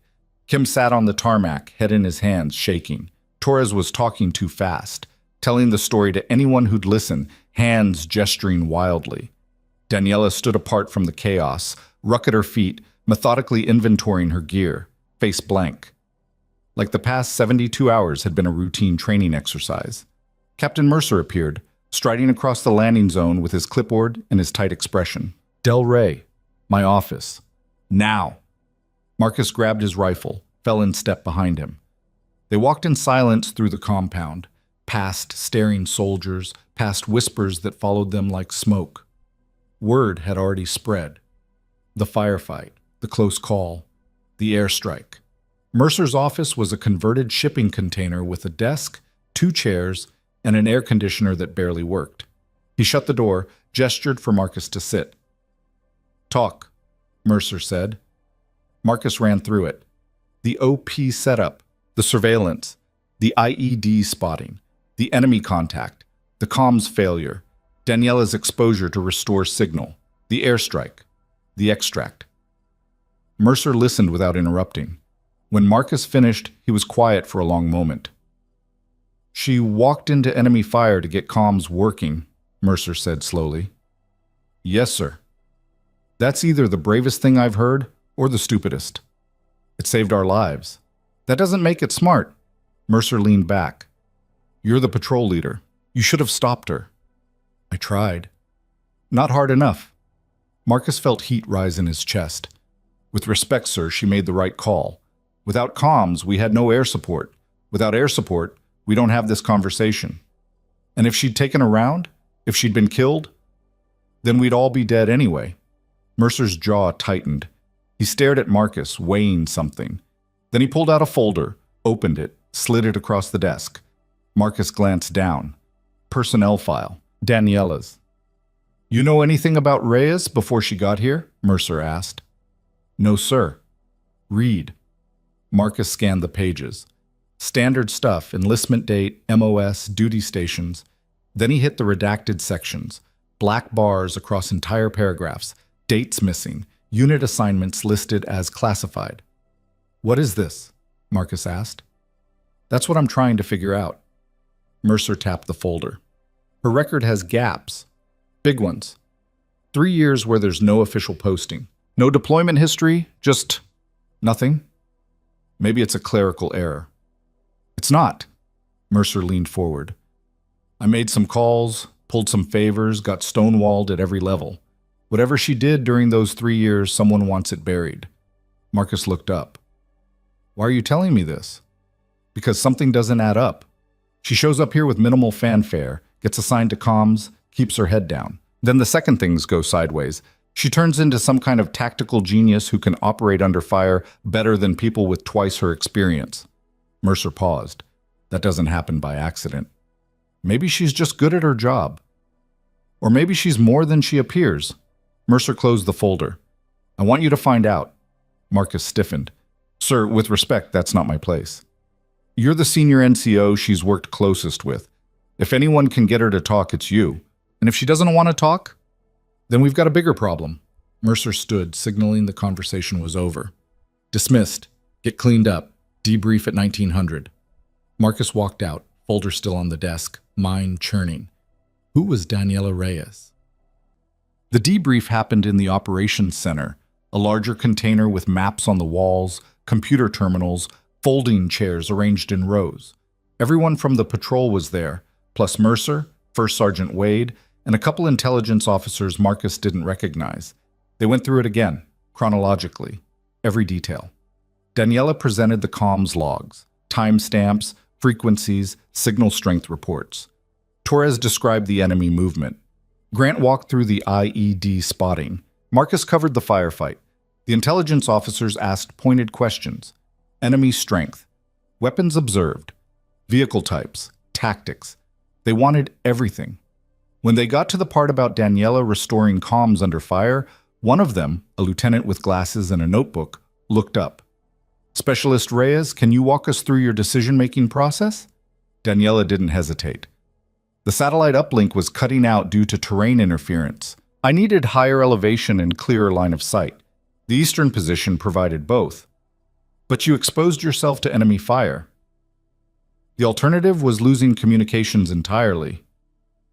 That's a calculated risk. It was the only risk. The lieutenant wrote something down. Where did you learn to operate under that kind of pressure? Daniela's expression didn't change. Training. What kind of training? The standard kind. Specialist. Your record shows. My record shows I'm a comms specialist. That's what I did. Comms. Her tone was flat, final. Is there anything else? The lieutenant glanced at Mercer. Mercer shook his head slightly. No, that'll be all. Daniela stood, walked out without looking at anyone. The room was quiet for a moment. Then Mercer cleared his throat. All right. Good work, everyone. Take tomorrow to recover. Dismissed. People filed out. Marcus hung back, waiting until the room was empty except for Mercer and Wade. She's hiding something, Wade said quietly. Yeah, Mercer agreed. Question is what? Marcus wanted to defend her, wanted to say it didn't matter, that she'd proven herself, but he couldn't shake the feeling that they were right. Something didn't add up. That night, Marcus found Daniela behind the maintenance shed, same spot where he'd confronted Maiden weeks ago. She was sitting on a crate cleaning her rifle with the kind of focus that shut out the world. Mind if I join you? Marcus asked. She glanced up, shrugged. He sat on an adjacent crate, far enough to give her space. For a while, neither spoke. Just the sound of cloth on metal, the distant hum of generators. Mercer's asking questions, Marcus said finally. I know. About your background. About those gaps in your record. Daniela kept cleaning. And I told him I didn't know anything. Good. Daniela, I'm not going to explain myself, Marcus. She set down the rifle, looked at him. Not to Mercer, not to you, not to anyone. People are going to keep asking. Let them. It would be easier if you just... Easier for who? Her voice had an edge now. For them? So they can decide whether I'm trustworthy, whether I belong? She shook her head. I don't owe anyone my history. Marcus exhaled slowly. You're right, you don't. But it would help if they understood why you're so capable. Capable? She almost smiled. That's a polite way of saying they're scared of me. Are they wrong to be? She looked at him for a long moment, then picked up her rifle, resumed cleaning. I did 3 years with a unit that doesn't officially exist. We operated in places that aren't on maps. Did things that don't get written in reports. Her hands moved steadily across the metal. When that assignment ended, they offered me a choice. Stay and burn out, or leave and disappear into a regular unit. I chose to leave. Why? Because I was tired. Tired of the pressure. Tired of always being on. Tired of... She trailed off. I wanted something normal, routine, boring. So you came here? So I came here. She reassembled the rifle, hands moving automatically. And for about 9 days, it was exactly what I wanted. Then Maiden dumped water on me and everything went sideways. Marcus watched her, the controlled movements, the calm exterior, the weight she carried that no one else could see. You could have told him, Marcus said, after the firefight. Could have explained who you were, what you've done. Why? Because he would have understood. Because everyone would have backed off. No. Daniela set the rifle aside. They would have treated me differently, either with fear or with unrealistic expectations. Either way, I stopped being a person and start being a symbol. She stood. I don't want that. I just want to do my job and go home. Might be too late for that. Then I'll deal with it. She picked up her rifle, slung it across her back. Thanks for the conversation, Marcus, but I need to sleep. She walked away, boots crunching on gravel, disappearing into the dark.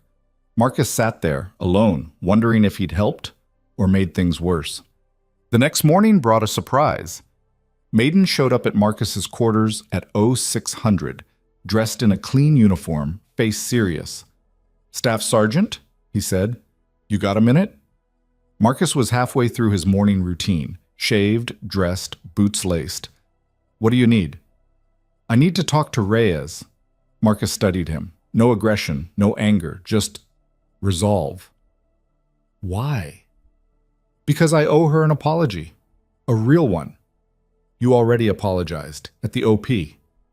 That wasn't enough. Maiden shifted his weight. Look, I've been an ass. I know it. Everyone knows it. I let my ego get in the way of everything, and she almost died cleaning up my mess. She didn't die cleaning up your mess. She did her job. Same difference. Maiden met Marcus's eyes. I need to make this right, even if she doesn't accept it. I need to try. Marcus considered.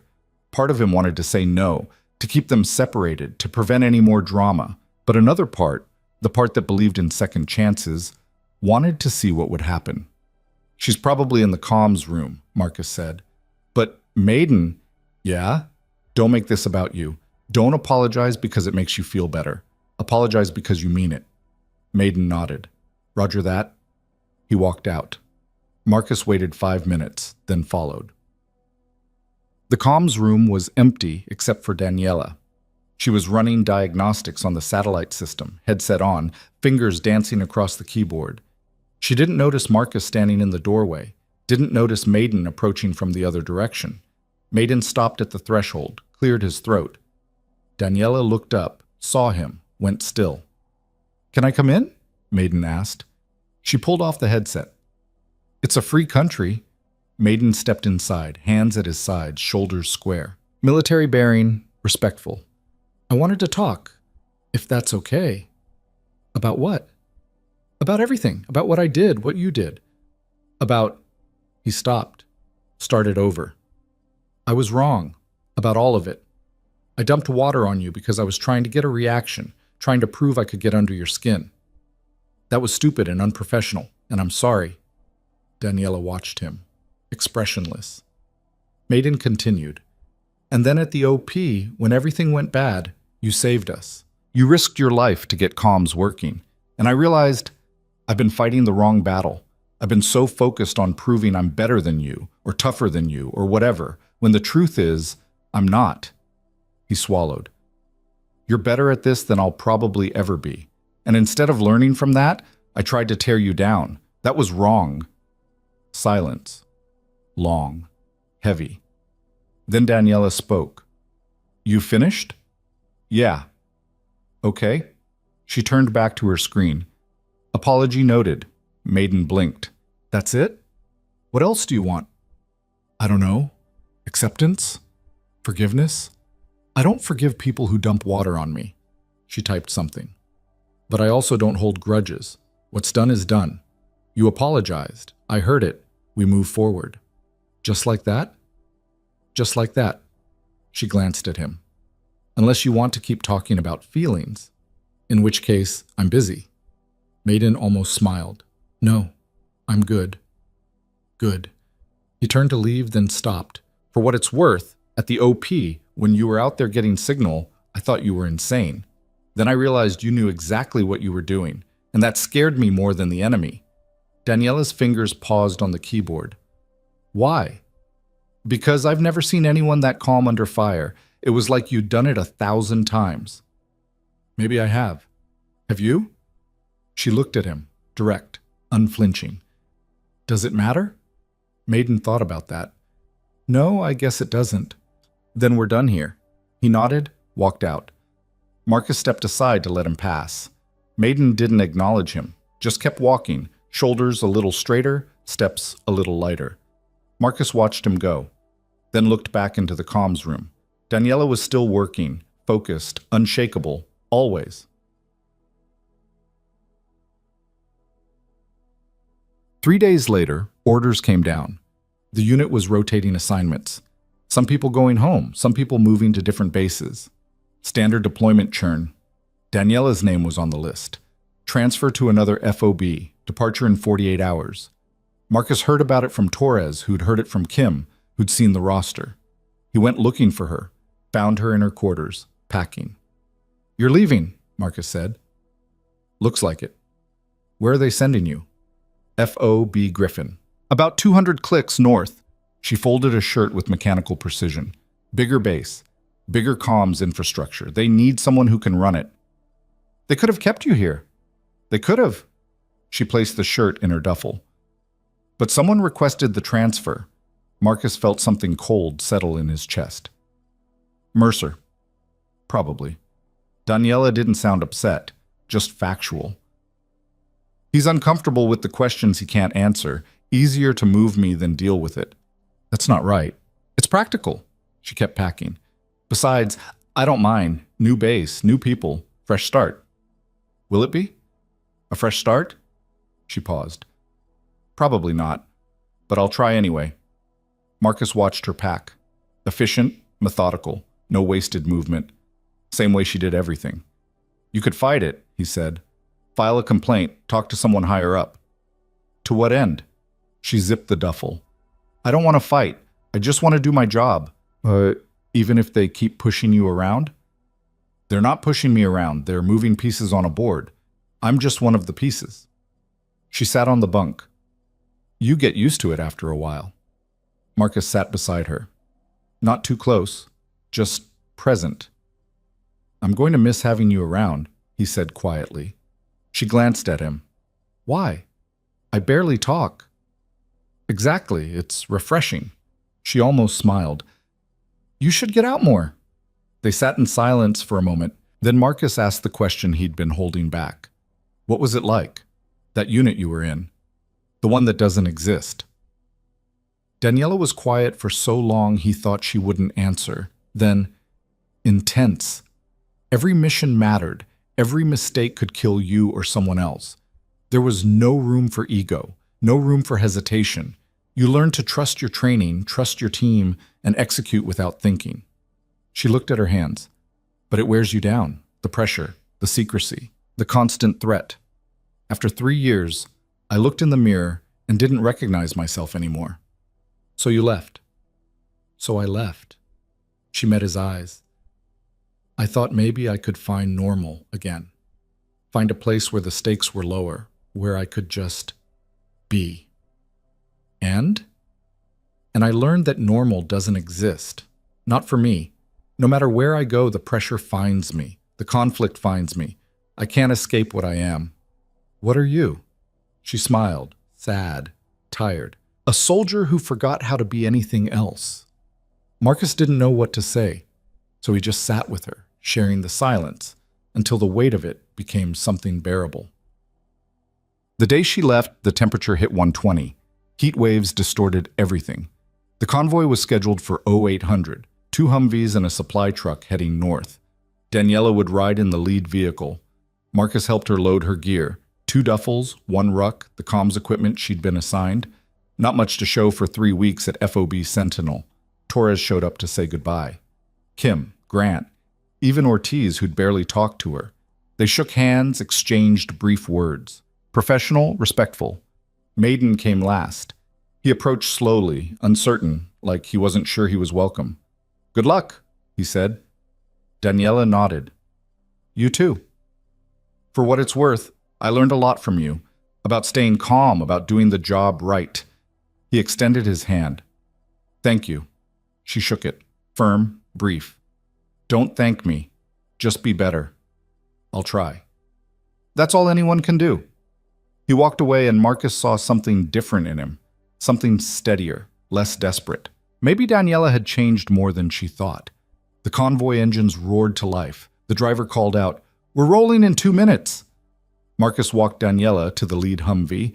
She climbed into the back seat, stowed her gear, settled in. Stay safe out there, Marcus said. Always do. And Daniela, she looked at him, don't let them make you into something you're not. You're more than just the soldier. You're allowed to be human too. She studied him for a long moment, then nodded. I'll remember that. The door closed. The convoy started moving, grinding through gears, kicking up dust. Marcus stepped back, watched them roll toward the gate. The Humvees passed through the serpentine barriers, past the guard towers, into the open desert, heading north, carrying Daniela Reyes toward whatever came next. Marcus stood there until they disappeared into the heat shimmer, until the dust settled, until the base felt a little emptier than before. Torres walked up beside him. Think we'll see her again? Marcus thought about it. Probably not. That's too bad. She was good to have around. Yeah, she was. They stood there for another moment. Then Torres clapped Marcus on the shoulder. Come on, we've got motor pool maintenance. The glamorous life continues. Marcus followed him back toward the compound. Back to the routine. The rhythm. The endless cycle of deployment. But something had changed. Something small, but significant. He'd met someone who didn't need validation, didn't need approval, didn't need anything except the chance to do the job right. And in a world full of noise and ego and performance, that was the rarest thing of all. 2 weeks later, Marcus was in the chow hall when Torres dropped a folded paper on his tray. What's this? Marcus asked. Message traffic from FOB Griffin. Came through this morning. Marcus unfolded it. Standard comms log. Request for technical assistance. Someone at Griffin having trouble with their satellite uplink. At the bottom, a note in neat handwriting. Resolved. Specialist Reyes identified the issue and corrected it in under 10 minutes. Recommend commendation for exceptional technical proficiency. Marcus smiled, folded the paper, tucked it into his pocket. Of course she did. Somewhere out there, in another base, another desert, another mission, Daniela Reyes was doing exactly what she'd always done. The job, no more, no less. And somehow, that was enough. Down. FOB.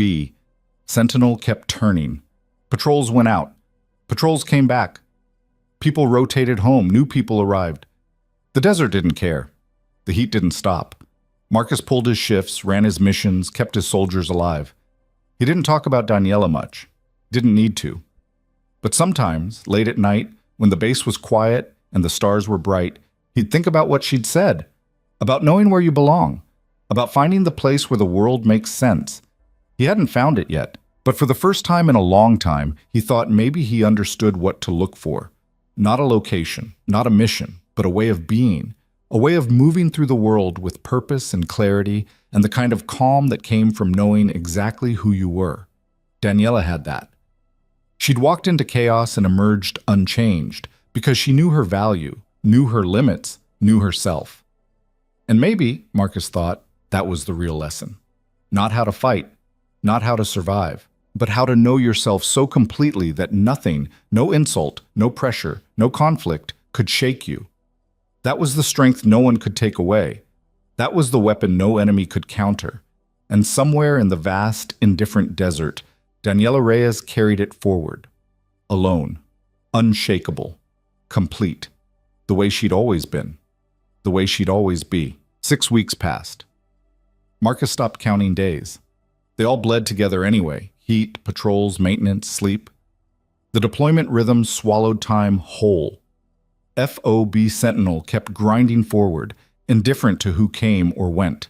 But sometimes, in quiet moments, Marcus would catch himself thinking about Daniela, wondering where she was, what she was doing, whether FOB Griffin had figured out what they had, or if they were still trying to fit her into boxes she'd never occupy. He got his answer on a Tuesday morning. The supply convoy rolled through the gate at 0900, 2 weeks late because of sandstorms and mechanical failures. Marcus was supervising the offload when First Sergeant Wade walked over, looking uncharacteristically serious. Del Rey, a word. Marcus followed him away from the noise.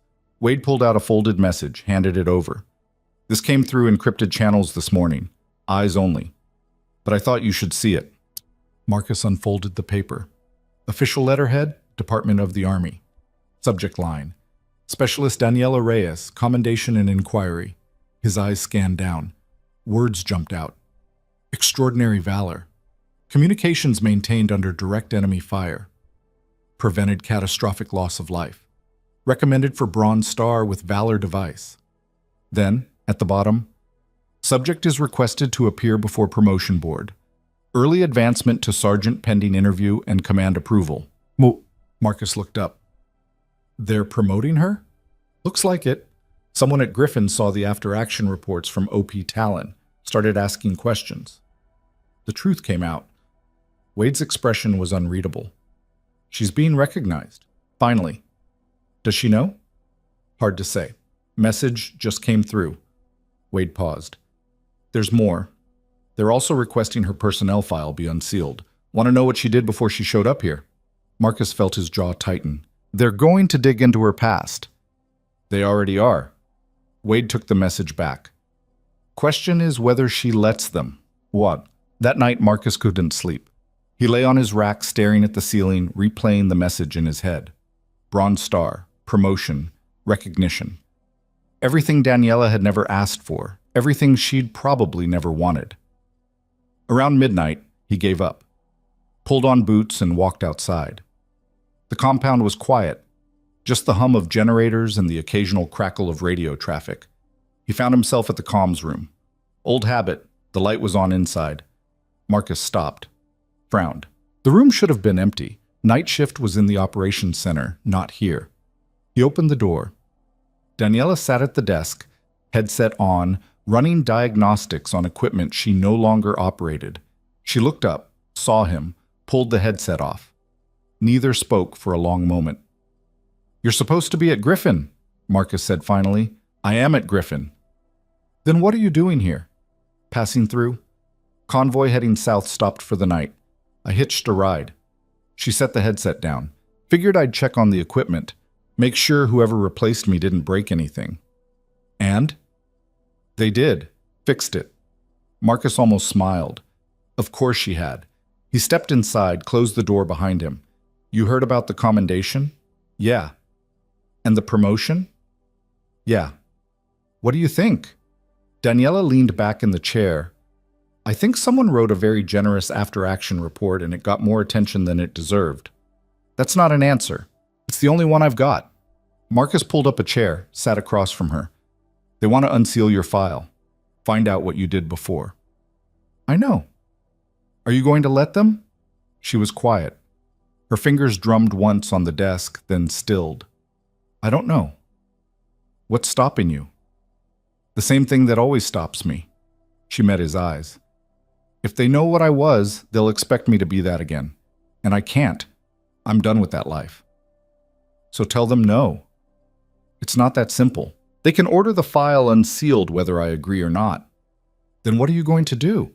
Daniela stood, walked to the window. Outside, the desert stretched endless and dark.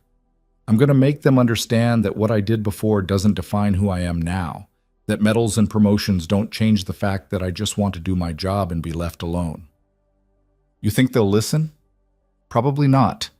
She turned back to him. "But I have to try." Marcus studied her.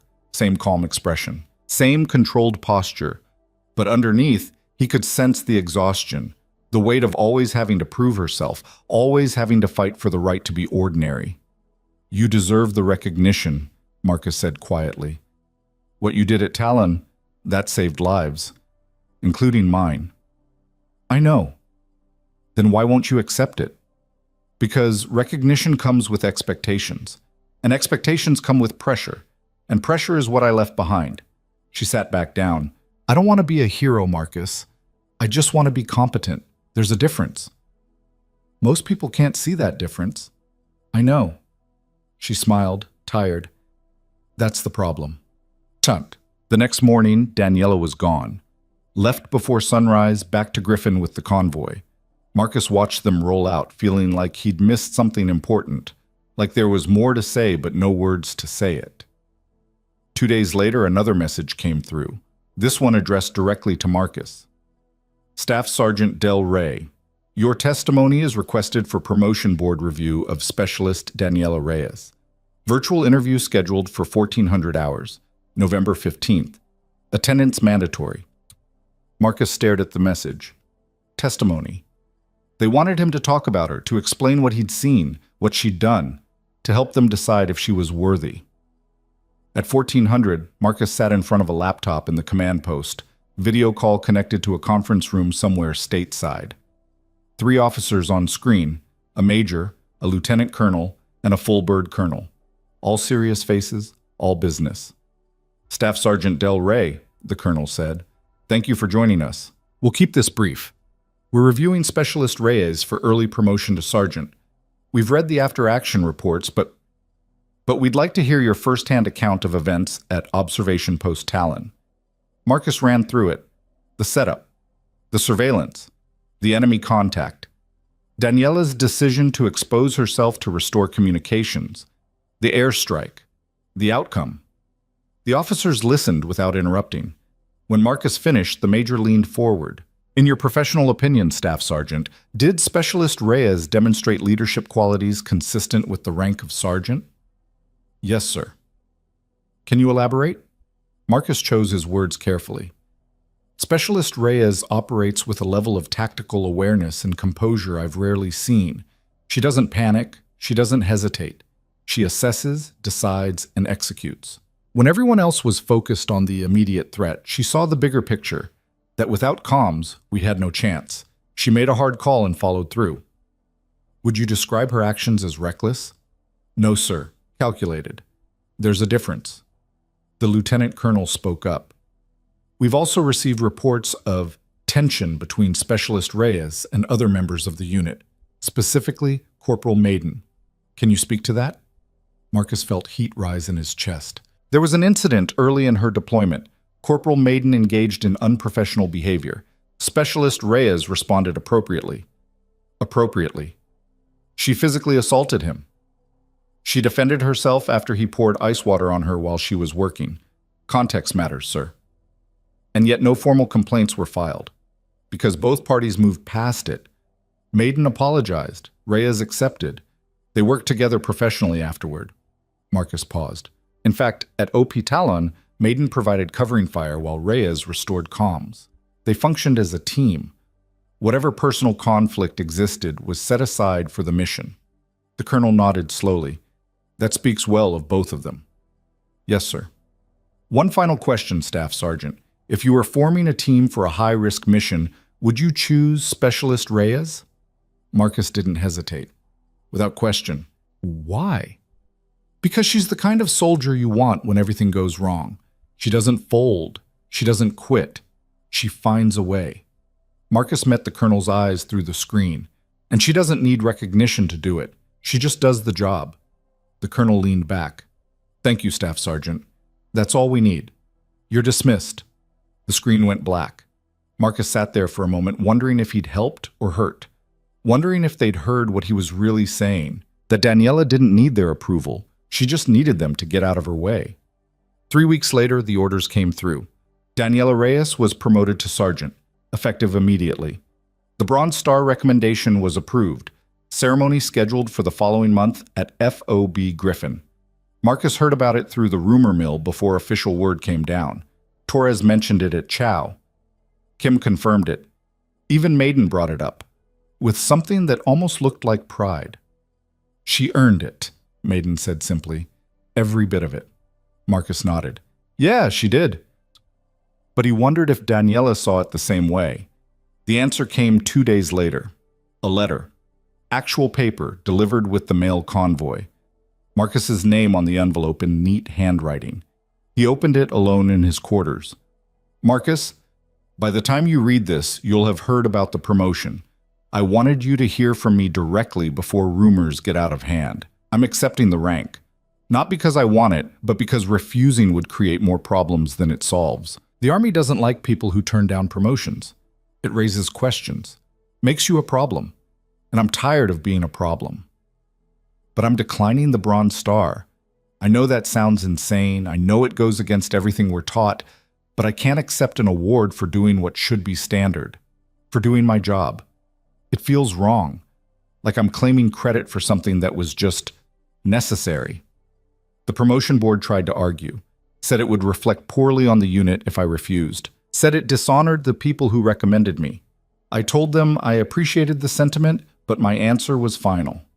They weren't happy, but they accepted it. I'm staying at Griffin for now. Different mission set.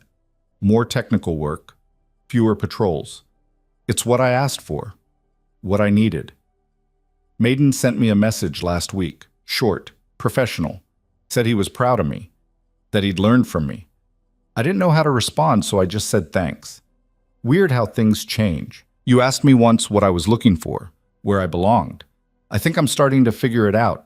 It's not a place, it's not a mission, it's just being okay with who I am, with what I can do, without needing anyone else to validate it. I don't know if that makes sense, probably doesn't, Anyway, thanks for having my back. Thanks for not pushing when I didn't want to talk. Thanks for seeing me as a person instead of a puzzle to solve. Stay safe out there. Daniela. Marcus read it twice, then folded it carefully and tucked it into his footlocker, next to the few things he actually cared about keeping. She'd declined the Bronze Star. Of course she had, because Daniela Reyes didn't need a medal to know her worth. She already knew. The deployment wound down. Marcus's rotation ended 3 months later.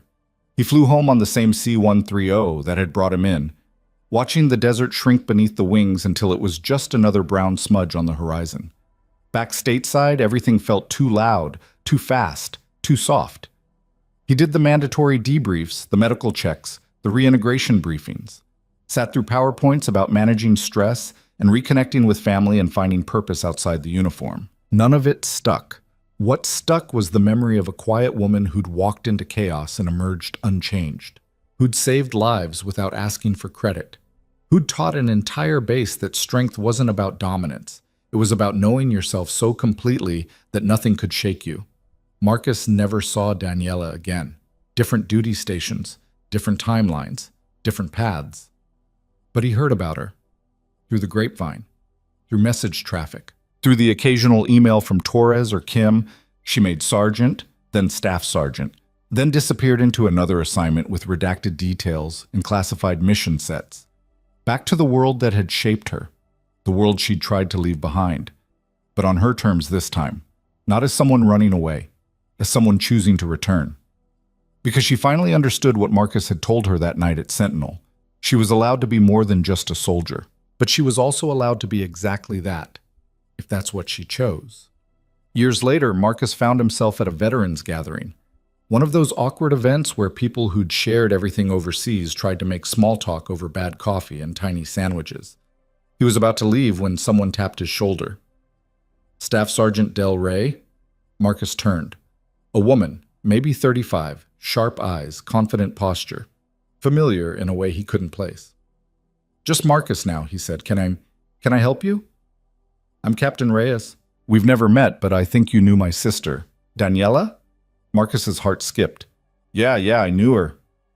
She talks about you sometimes, says you were one of the few people who treated her like a person instead of a weapon. The woman, the sister, smiled. I wanted to thank you for that. How is she? Good, really good. She made Master Sergeant last year, running a training program now, teaching new comm specialists how to operate under pressure. The sister paused. She's happy, or as close to happy as Daniela gets. Marcus smiled. That sounds about right. She wanted me to give you this, if I ever ran into you. The sister handed him a small box. Said you'd understand. Marcus opened it. Inside was a patch, a radio antenna crossed with lightning bolts. The insignia of the unit Daniela had never officially belonged to. The one that didn't exist. And underneath, a note in her handwriting. Thanks for reminding me that doing the job right is enough. D. Marcus looked up, but the sister was already walking away, disappearing into the crowd. He stood there, holding the patch, feeling something he hadn't felt in a long time. Peace. Because Daniela had found her answer, had figured out where she belonged, not by changing who she was, but by accepting it, by owning it, by choosing it. And in doing so, she'd taught everyone who'd known her the same lesson. That you didn't need permission to be yourself. You didn't need approval to know your worth. You just needed to show up, do the work, and let the results speak. No noise, no performance, no apologies. Just competence, just clarity, just truth. Marcus tucked the patch into his pocket and walked out into the evening air. The sun was setting, painting the sky in shades of orange and red that reminded him of the desert, of heat and dust, and the kind of silence that only came after everything else had been stripped away. Somewhere out there, Daniela Reyes was teaching the next generation how to stay calm when the world was falling apart, how to make hard calls under pressure, how to trust themselves when no one else did. And somewhere, on a forgotten ridge in a hostile desert, the memory of what she'd done still lived, not in medals or commendations or official records, but in the people who'd been there, who'd seen it, who'd survived because one person refused to quit. That was her legacy, not glory, not recognition. Just the quiet certainty that when everything went wrong, she'd made it right. And in the end, that was all that mattered. Marcus never forgot that lesson, carried it with him through the rest of his career, through retirement, through everything that came after. And whenever someone asked him about the best soldier he'd ever served with, he didn't talk about the loudest or the strongest or the most decorated. He talked about a quiet woman who'd walked into a desert outpost and changed everything without saying a word. Who'd taught them all that strength wasn't about being seen, it was about being certain, about knowing your value so deeply that nothing, no insult, no pressure, no conflict, could ever take it away. That was power. That was real. And that, Marcus would tell them, was Daniela Reyes, the soldier who didn't need to prove anything, because she already knew. Well, some people don't announce their strength. They simply are. When the world tries to make you prove your worth, remember, the ones who know don't need validation. They just act once, quietly, completely, and everything changes.